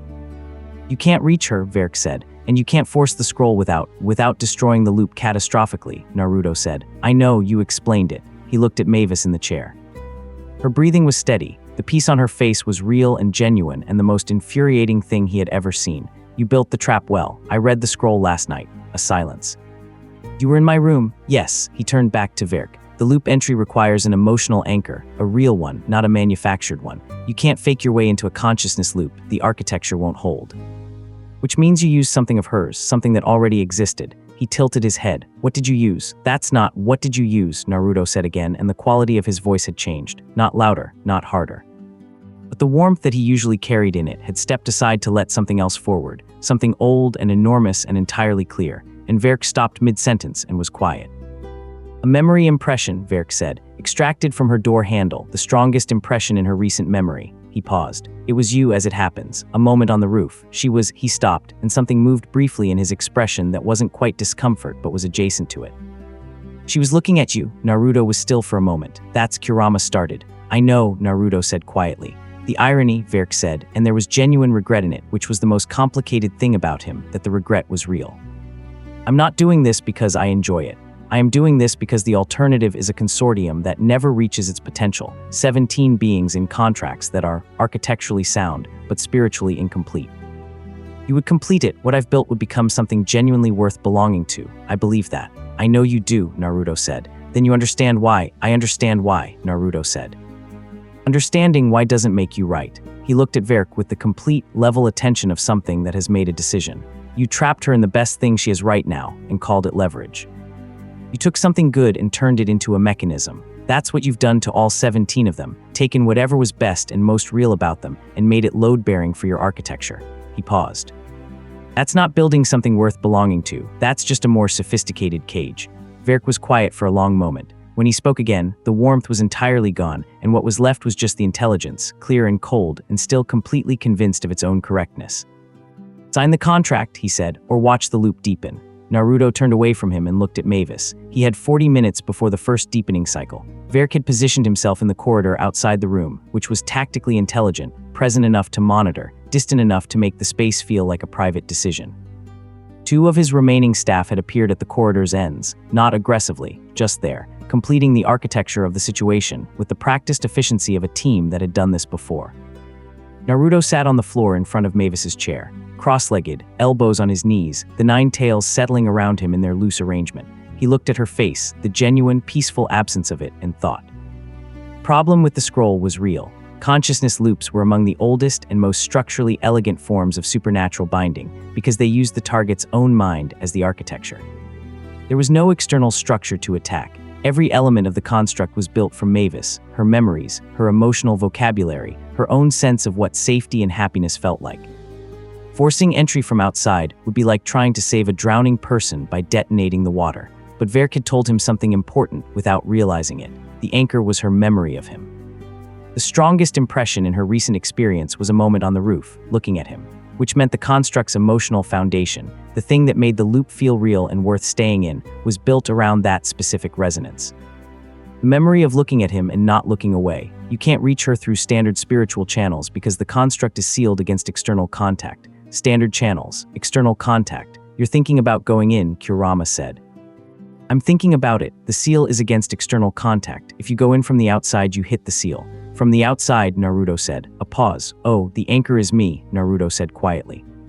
The construct is built around her experience of me, which means I'm not entirely external to it. There's a resonance point inside the construct that was made from a piece of what's between us. He looked at Mavis's face. I can't push through the seal, but I might be able to ask. That is not a technique, Kurama said. That is a feeling. Yes, Naruto said. Ancient fox deity, 9 tails, centuries of chakra mastery, and your plan is to ask nicely. My plan, Naruto said, is to find her, inside something built from her own mind using a memory of me, and remind her of herself. He paused. It's not asking nicely. It's something more specific than that. What? He thought about the library first morning, how she'd asked him about what it was like to be what he was without any diplomatic padding. How she'd asked if it was lonely and held the question like it deserved a real answer. How she'd said you say things that stay on the gallery at midnight, plainly and without apology. He thought about the roof, 2 nights running, the stone chairs, the stars, the specific quality of sitting next to someone in the kind of silence that doesn't need filling because you're both already exactly where you want to be. He thought about the archive, the old texts, her ink-stained finger, the way she'd said good, just that good, when he told her he wasn't thinking about leaving. The memory she's in, he said, is a moment of looking at me and feeling something real. The construct deepens because it cycles back to that feeling and she keeps choosing to stay in it. He looked at her. I don't need to break in from outside. I need to be recognizable enough, real enough, that the version of me in her memory, he stopped. Can wake her up, Kurama said. Can remind her, Naruto said, that the real thing is still here. That's Kurama was quiet for a moment. That's actually elegant. Don't sound surprised, Naruto said. He closed his eyes. The inside of a consciousness loop was not a place. Not exactly. It was an architecture of feeling that the mind had dressed in familiar geography so it could navigate without panic. The loop needed the person inside it to believe they were somewhere real, so it drew on the most structurally detailed memories available and built a space from them. Mavis's loop was the roof. Of course it was. It was the hotel roof at night, stone parapet, 2 chairs, stars in the specific configuration of 2 nights ago. The cold mountain wind was real. She'd incorporated the physical sensation precisely, the way the cold caught and the way the wind moved her hair.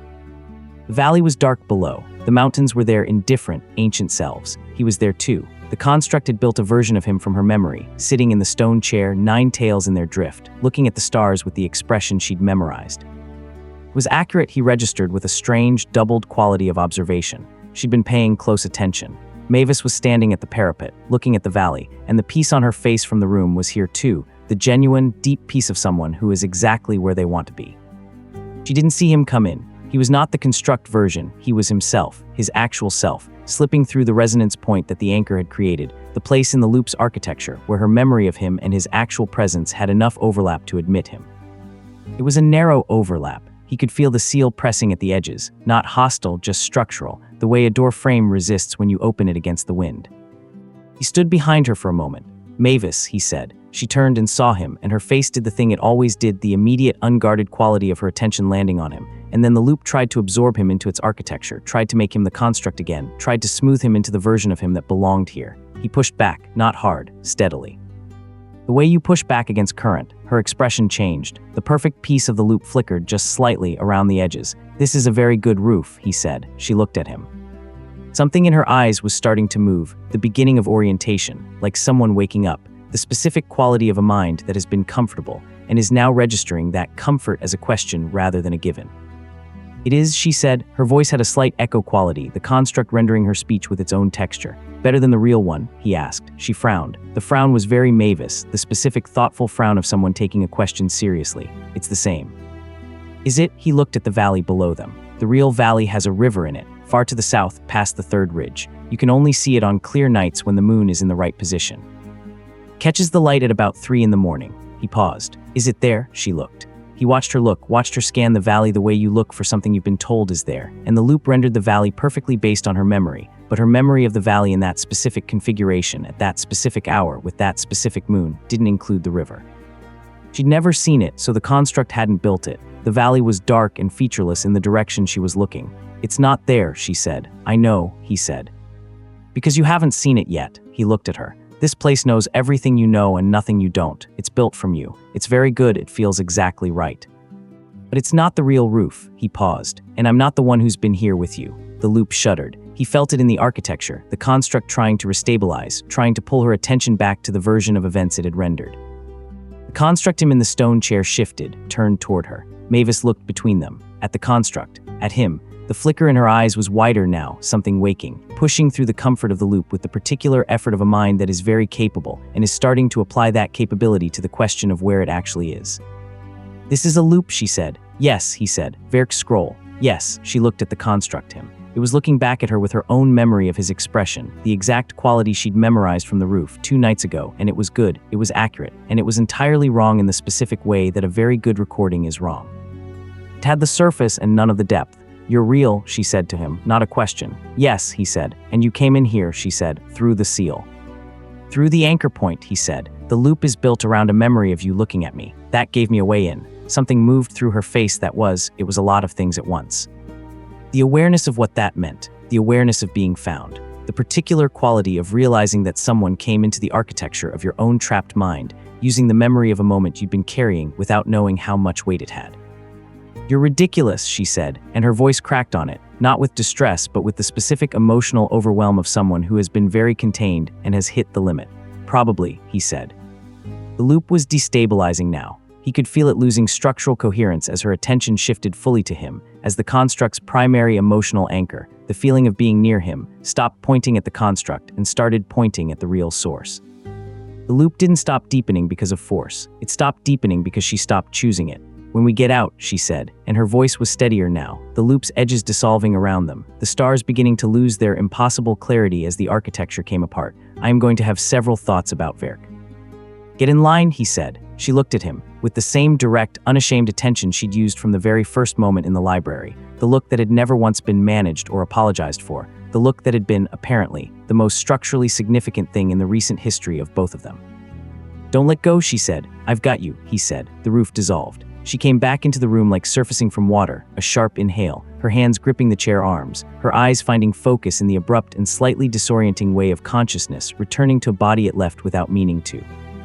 Naruto was in front of her, one knee on the floor, both hands at her temples, the foxfire in his tails burning at its deepest color, and the scroll's case on the floor beside them was crackling, the paper inside it darkening at the edges, the construct's architecture collapsing without a host to sustain it. She breathed, once, twice. "Hi," she said. "Hi," he said. She looked at him for a moment with the specific, slightly dazed quality of someone who has just confirmed that something is real after experiencing it, as a very good imitation. Then she looked at the doorway. Verk was still there. The warmth was gone from his face, not replaced by hostility, replaced by something more complicated and in its own way more revealing. He looked like a man who has had an equation fail, not the anger of that, but the stark, recalculating quality of an intelligence encountering something it genuinely didn't account for. "That," he said carefully, "shouldn't have worked. The anchor was her memory of me," Naruto said. He stood up. "You built the cage out of the thing that was already the exit." He looked at Verk steadily. "Now we're going to talk about the 17 people you have in contracts that they can't leave." Verk said nothing. "We're going to talk about it," Naruto said, "in front of everyone currently in this hotel. All the gathering's attendees, all the senior compact representatives, all of it." He paused. "Because you came into this building, into a guest's room, and used an illegal consciousness binding on Dracula's daughter. Legal standing on that is not ambiguous, and you know it." Something moved in Verk's face. The contracts are architecturally legal and ethically indefensible, and you've been relying on the fact that no formal body has the standing to challenge them," Naruto said. "But you've just created a situation that gives every compact representative in this building both the standing and the motivation to look at those contracts very carefully." He looked at Verk with the same level, unhurried attention. "You made a mistake. You moved before I'd given you a reason to, and you chose the wrong leverage. And now the thing you were trying to protect, your architecture, your consortium, your life's work, is going to be examined in the worst possible context." Verk stood very still. The corridor behind him was no longer empty. Someone had triggered an alarm, Esmeralda, probably, who had monitoring enchantments on the guest wing that Verk's people hadn't found, and the hallway was filling with the specific focused energy of people who have been woken urgently and are processing information quickly. Dracula was at the front of them, and the expression on his face was one that Naruto suspected had not appeared there in a very long time. Dracula looked at Mavis in the chair. Looked at the empty scroll case, looked at Naruto standing between her and the door, looked at Verk. His voice, when it came, was very quiet. "Get out of the doorway, Verk," he said. Verk looked at him. Then, with the controlled precision of a man making a tactical decision rather than an emotional one, he stepped aside. Dracula crossed the room and went to Mavis and put both hands on her face and looked at her with the focused, desperate attention of a father checking every possible reading simultaneously. She covered his hands with hers. "I'm fine," she said. "Dad, I'm fine." He held her gaze for a moment. Then he exhaled, and the exhale had every hour of the last 300 years in it, and he straightened and turned and looked at Verk with the complete, absolute clarity of someone who has just been given a reason that supersedes every consideration that previously complicated what needed to happen. "You are no longer a guest of this hotel," Dracula said. "You will remain on the premises until the gathering's compact representatives have assembled. You will answer every question they put to you regarding your consortium and its contracts. You will not attempt to leave." He paused. "Those are not requests." Verk looked at him. "Dracula, don't," Dracula said. Verk said nothing. In the corridor, Gura the werewolf elder was speaking quietly with two other senior representatives. Thessaly was somewhere behind them, which meant she'd also been woken, which meant whoever had sent the alarm had been thorough. The hotel was awake now, fully, the gathering roused into its formal capacity in the space of 20 minutes at dawn, and the architecture of what came next was already forming. Naruto stepped back and sat on the edge of Mavis's bed and looked at the ceiling while Dracula finished checking on Mavis, and the corridor organized itself, and the knight's adrenaline found somewhere to go. Mavis looked over at him. He looked back at her. "The river," she said, "to the south, past the third ridge. 3 in the morning when the moon's in the right position," he said. "We'll see it tonight." She held his gaze for a moment with that full, unmanaged attention, and the color in her face was present and real, and she didn't do anything about it. "Tonight," she said. Dracula, who had very good hearing and was 3 feet away, made a sound that was not quite a sigh and not quite anything else, and looked at the floor for a moment with the expression of a man renegotiating, for what was probably not the last time, his relationship with the category of things he could control. And he looked at Naruto, not with the measuring, threat-assessing look of the last 3 days. Something different. Something that was still complicated and still protective and still extremely Dracula about everything. But that had a different quality underneath all of that. The quality of a man looking at someone his daughter chose and choosing, with considerable effort and genuine love, to look at what she sees. "Thank you," he said again, the same 2 words as the garden and heavier now in a different way. Naruto nodded. The corridor was busy. The dawn was coming through the east wing windows, early light on old stone, and the hotel was alive with the energy of consequence arriving at its destination. Somewhere in the west wing, Verk's 2 remaining staff were being escorted to the main hall by Esmeralda and 2 of the gathering's senior witches.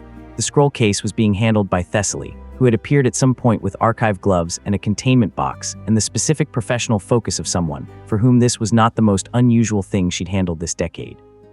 Naruto sat on the edge of the bed in the brightening room and watched the morning come in through the window, the mountain light arriving with its usual indifferent brilliance, doing its job as it had done every morning since the mountain existed. Well, Kurama said, warm and absolutely smug. "You stayed." "I stayed," Naruto said. "Worth it." He looked at Mavis, who was talking to her father with one hand in his and the expression of someone who is very okay and also slightly exasperated by how much worry is being directed at someone who is very okay. She glanced over mid-sentence and found him watching and didn't look away, just included him in the room the way she'd been doing from the first morning in the library, naturally, as if he was simply where he was supposed to be. He looked back at her. "Ask me again tomorrow," he said to Kurama. The fox laughed, low and warm, and it was the sound of something enormous settling into a comfortable position for the first time in a very long time. Outside, the sun cleared the mountain ridge. The hotel caught it on every stone face and held it, gold and alive. 300 years of careful love lit up by an ordinary morning, making itself extraordinary by virtue of everything that had already decided to be there. Chapter 5, Yours. If you want it, the gathering's formal assembly convened at noon. Not because noon was the most convenient hour for a population of predominantly nocturnal beings, but because the compact representatives had collectively decided that urgency outweighed comfort, and because Dracula had sent word through official channels at 8 in the morning that made waiting until evening feel like a choice that would require explanation later. The Grand Ballroom, the hotel's largest formal space, used once a year for exactly this kind of occasion and kept in a permanent state of readiness for it, filled with the specific energy of a gathering that has been given a real reason to gather. Not the diplomatic choreography of scheduled sessions, the focused, slightly electric energy of people who have information and are deciding what to do with it. Naruto watched it from the ballroom's upper gallery. He'd been asked politely by Esmeralda whether he intended to attend in an official capacity. He'd told her he'd attend in the capacity of someone watching from above, which she'd accepted with the expression of someone who has learned not to negotiate the seating arrangements of ancient deities. The gallery ran along the ballroom's upper perimeter, accessible through a narrow door at the top of the east staircase, and from it you could see the whole floor, the long tables arranged in the compact's traditional formation, the representatives taking their seats, the particular social physics of a large formal monster assembly organizing itself by unspoken hierarchy. Verk was at the front of the room, standing, not sitting, the compact protocol for someone whose status in the proceedings was subject rather than representative. He had dressed for it with the same precision he brought to everything, and his posture carried the same quality it had carried since dawn, the controlled, intelligent composure of a man who has been outmaneuvered tactically and is focused entirely on the strategic picture. He was not panicking, he was not performing contrition. He was thinking. Mavis was at the table with her father on Dracula's right. She changed and eaten and spent 2 hours in motion before the assembly convened, because she was not the type to process things by sitting still, and the consequence was that she arrived in the ballroom looking entirely herself, present, sharp, slightly impatient with the pace at which large formal bodies moved through their agendas. She found Naruto in the gallery within 30 seconds of entering the room and held the look for a moment before turning her attention to the proceedings.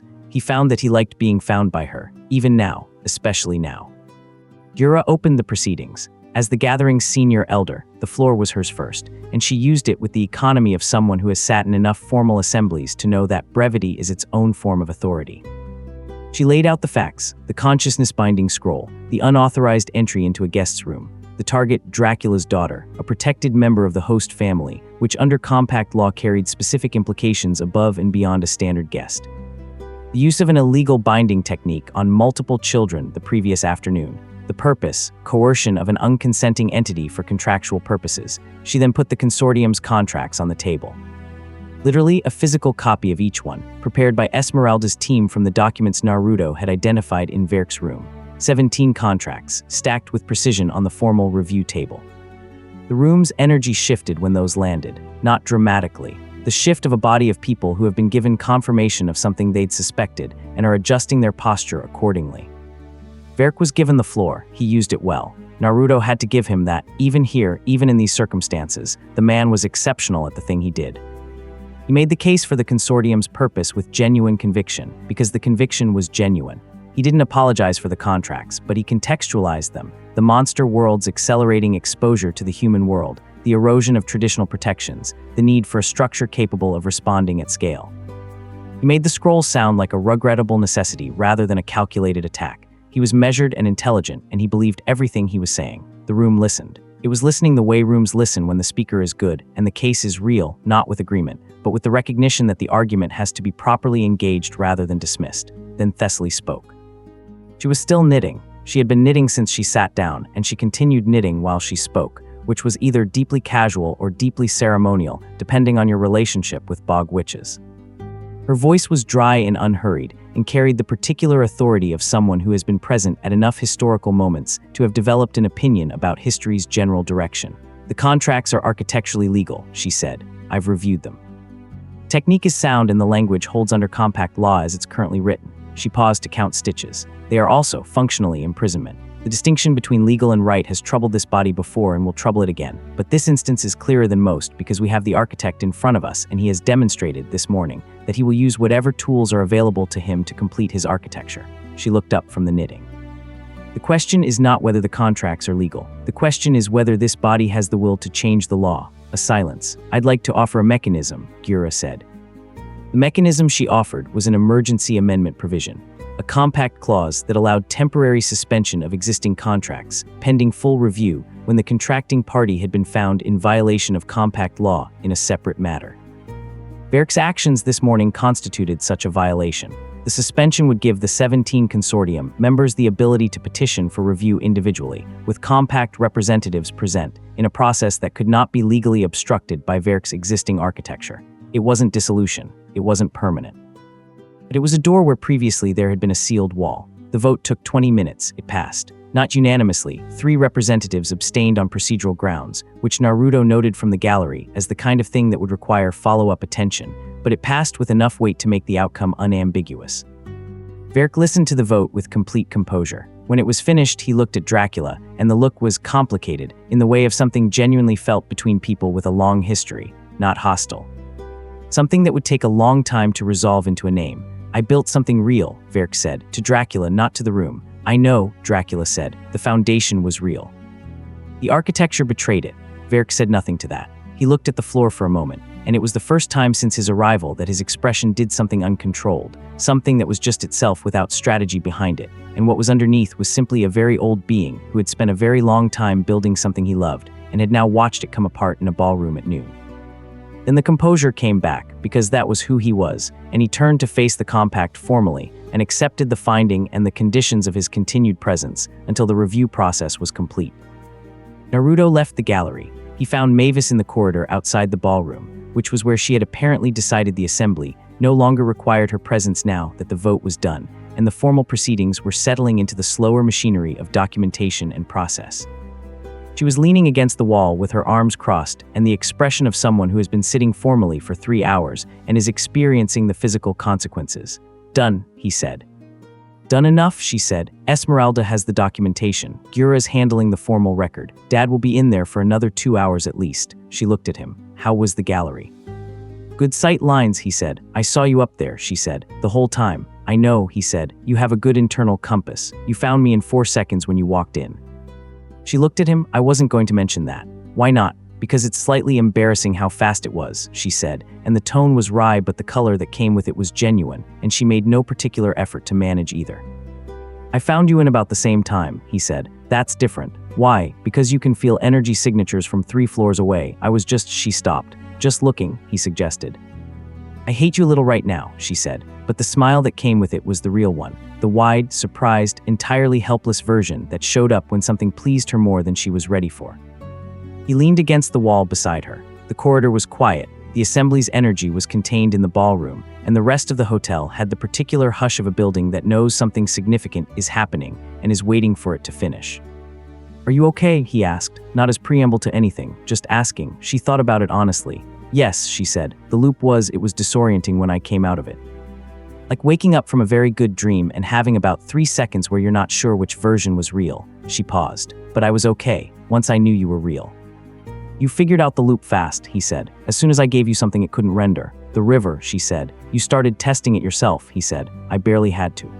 "You came in through a consciousness seal using a memory of me looking at you," she said. "Don't undersell it." He was quiet. "The anchor," she said more quietly. "Verk said it was the strongest impression in my recent memory." She wasn't looking at him. Looking down the corridor at the old stone in the low light. "I'm not embarrassed about that." "Good," he said. "I want to be clear about that," she said, "because you might assume I'm embarrassed or that I'd want to qualify it or make it smaller than it is." "I'm not and I don't." "I know," he said. She turned to look at him. "I know," he said again, more quietly, and held her gaze. They were close enough that the foxfire in his tails was visible at the edge of her peripheral vision, the ambient gold of it, slow and warm. She looked at him with the look she always used, direct, unashamed, exactly what it was, and he looked back at her the same way, with the same complete attention, and neither of them made it complicated. "The river tonight," she said. 3 in the morning, he said. "Clear skies, right moon position." "I'll be on the roof," she said. "I know," he said. She pushed off the wall and looked down the corridor toward the assembly's distant procedural sounds and then back at him. "I'm going to find something to eat. Want to come?" "Yes," he said. They walked down the corridor together and the hotel held them in its warmth, its old stones doing the work they'd been built to do. And outside the high windows the afternoon was doing what winter afternoons at altitude do, burning short and gold and brilliant, the light at the angle that makes everything it touches look more itself. Dracula found Naruto at dusk. He came to the east wing corridor, where Naruto had been standing at one of the high windows, watching the last of the daylight drain from the valley. And he came alone, without ceremony, without the formal quality of any of their previous conversations. He was in his coat but not in his posture, he looked, for the first time since Naruto had arrived, like a man rather than an institution. He stood beside Naruto at the window. "Verk," he said, "has agreed to the review process. His consortium members will be notified through official compact channels by the end of the week." "Good," Naruto said. "The compact representatives are staying an additional 3 days to manage the documentation," Dracula said. "It's more than I planned for. The gathering was supposed to be routine." "Things rarely are," Naruto said. Dracula looked out at the valley. The last light was doing the thing it did at this altitude, not fading so much as concentrating, pulling back from the wider sky into the ridgeline and the peaks and sitting there, intensely gold, for about 10 minutes before going out entirely. It was extraordinary and it happened every day, and the mountains were entirely indifferent to how extraordinary it was. "I have been," Dracula started, then stopped, tried again. "I have not always been, I have been managing this badly. How I've approached your presence here. You've been managing it like a father," Naruto said. "Poorly," Dracula said. "Humanly," Naruto said, "which for someone who hasn't been human in 1,000 years is probably harder than it looks." Dracula looked at him. Something in his expression shifted, the specific shift of being seen clearly by someone who isn't judging what they see, and the discomfort of that, and then the relief. "She is not," Dracula said carefully, "someone who needs to be protected from herself." "No," Naruto said. "She is someone who has been protected from the world for a very long time," he said. "Appropriately, I believe. The world is not always safe for what she means to me. But she is," he stopped. "She is not a child. She hasn't been for a while," Naruto said gently. "I know," Dracula said it with the particular weight of a man who has known something for some time and has spent considerable energy not quite finishing the thought. "She's extraordinary. She has always been extraordinary. Her mother was Martha, was that quality of person, that brightness, that particular way of thinking." He looked out at the valley. "I see her in Mavis constantly. It's the best thing and the most frightening thing." Naruto was quiet for a moment. "She told me you gave her the tower key when she turned 100. She was standing exactly where Martha used to stand," Dracula said. "Same posture. Same way of looking at the valley." He paused. "I was not prepared for it." "She knows," Naruto said. "She knows how much she carries for you. She holds it carefully." Dracula looked at him. "You've talked about this." "Some of it." Dracula was quiet for a long moment. Outside, the last light left the ridgeline and the valley became its nighttime self, deep and blue-shadowed, and the stars began doing their extraordinary thing above the darkening peaks.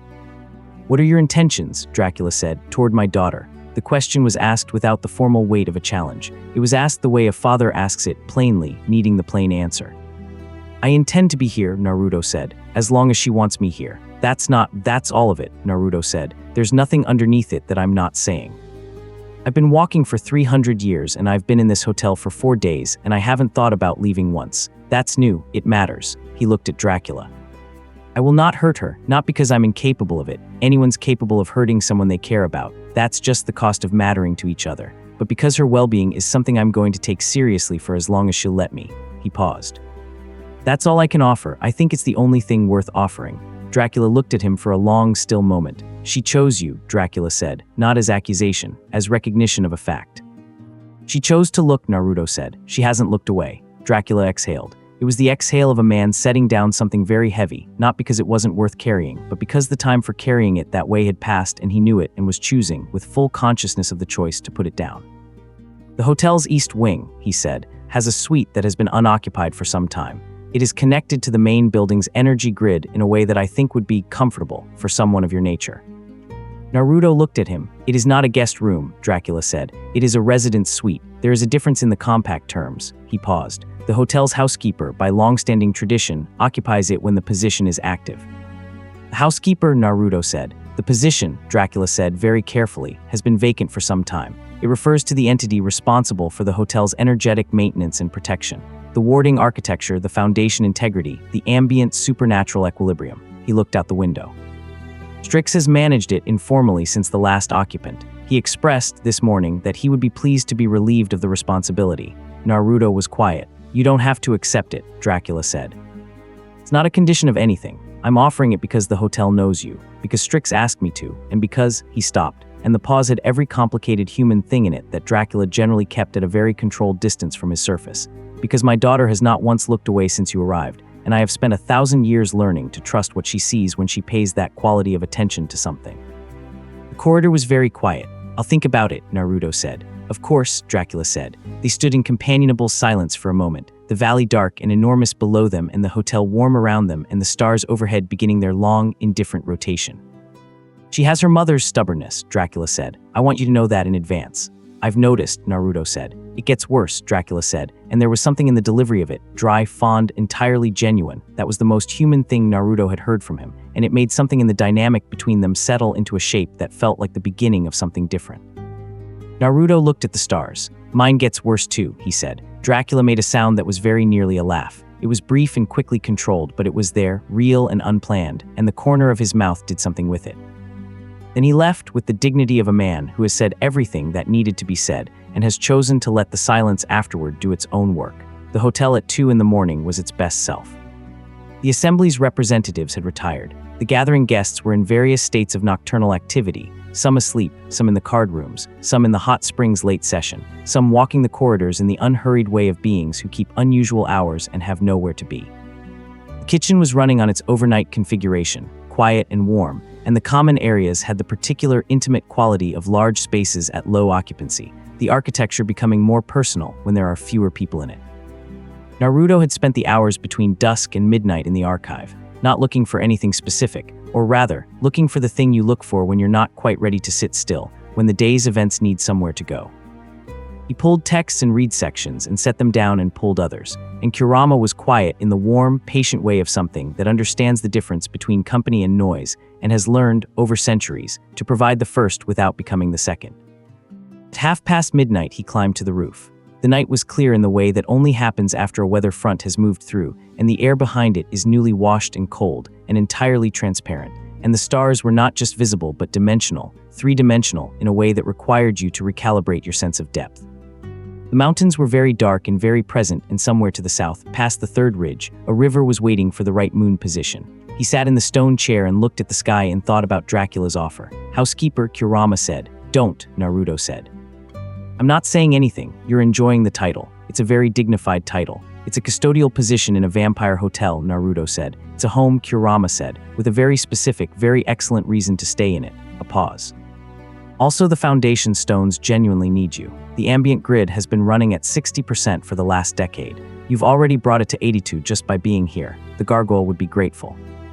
I know, Naruto said. So, Naruto said. The door to the roof opened. He heard her feet on the stone. She didn't try to be quiet. She never tried to be quiet. She moved through spaces she owned with the confidence of long familiarity.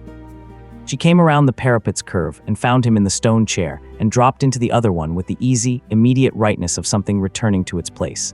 You're early, she said. I've been here for an hour, he said. She looked at him, thinking, your father offered me the housekeeper position, he said. She was very still for a moment. Then, he didn't tell me he was going to do that. I think it was a game-time decision, Naruto said. He seemed slightly surprised by himself. That's very him, she said. She was looking at the valley, and in the darkness her profile was the clear, distinct line of someone entirely present and working through something in real time.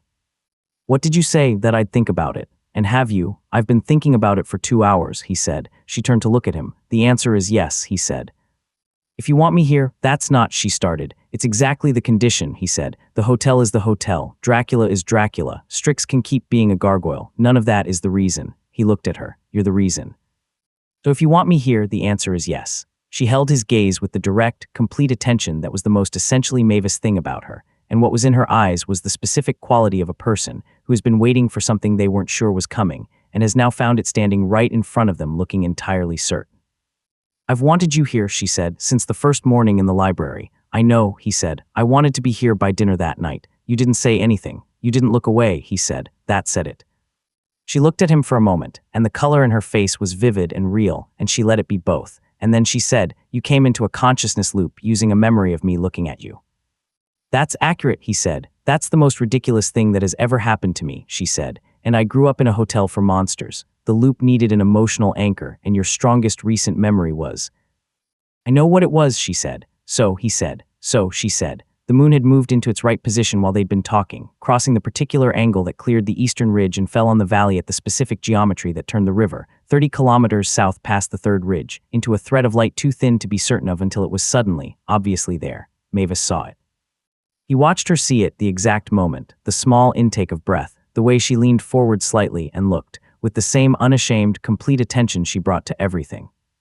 It's there, she said. It's there, he said. She looked at it for a long moment. At the thin silver line of the river visible for exactly this long on exactly this kind of night, the thing the loop hadn't been able to render because she hadn't seen it before, the thing that had been there all along just waiting for the right conditions and the right hour.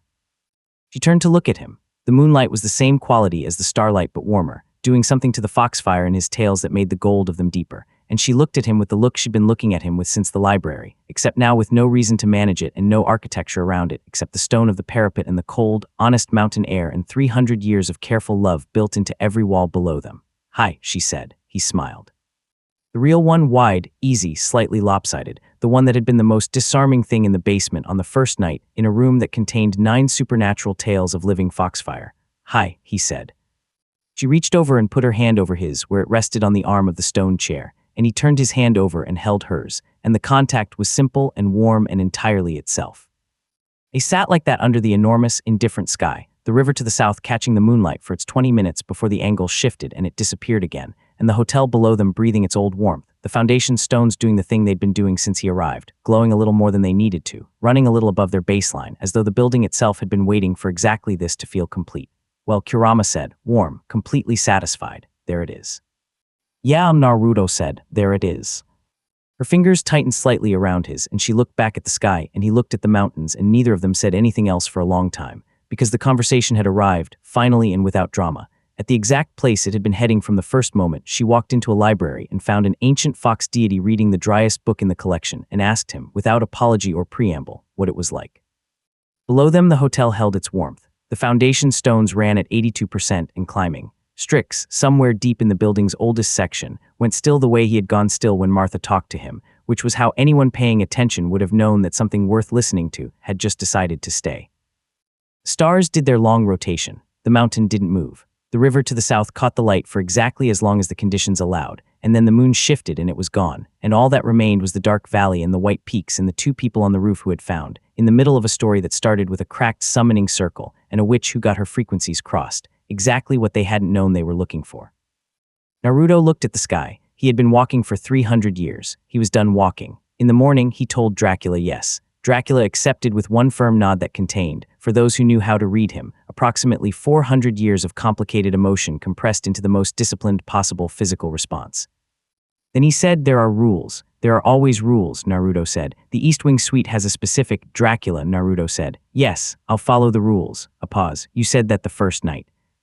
I meant it then too, Naruto said. Dracula looked at him. The look had new things in it that the previous 4 days hadn't produced, not warmth exactly, not yet, but the specific quality of a space that has been cleared. The absence of the things that had been in the way. Breakfast, Dracula said, is at 9, the whole household, it's not optional. I'll be there, Naruto said. He was. Mavis arrived at 9:02 with her hair in a loose braid and her second coffee already in hand, and sat across from him at the breakfast table like she had been doing it her whole life, and intended to keep doing it. And the morning came through the windows at its usual indifferent angle and caught the foxfire in his tails and made the gold of it warm the whole room by half a degree, and nobody commented on it, which was its own kind of statement. Dracula sat at the head of the table and looked at his coffee, and then at his daughter, and then at the ancient fox deity eating breakfast in his household, and then back at his coffee. Then he reached over and filled Naruto's cup without being asked, which was, for Dracula, roughly equivalent to a formal declaration of peace. Naruto picked up his cup. "Thank you," he said. "Don't mention it," Dracula said. Outside, the mountain was doing what it always did, sitting in the cold, clear morning air, indifferent and enormous and ancient in a way that put most things in perspective. But inside the hotel, in the east wing with its thick old stones, and its inscription-covered walls and its foundation running strong and warm and full, something had changed, not dramatically. Not with ceremony or announcement, but completely. A thing that had been incomplete was complete. A door that had been a wall was a door again. 17 beings across the monster world were waking up to official compact notifications about their rights to petition for review, and in a room in the west wing, Verk was sitting with his own complicated thoughts about architecture and what it costs when you confuse the two kinds. And at a breakfast table in the east wing, a vampire count passed the bread basket to an ancient fox deity, while the vampire's daughter pretended to read a book, and was actually watching both of them over the top of it with an expression of private, enormous contentment that she made zero effort to hide because she had never once, in her entire life, been the type to look away from something real.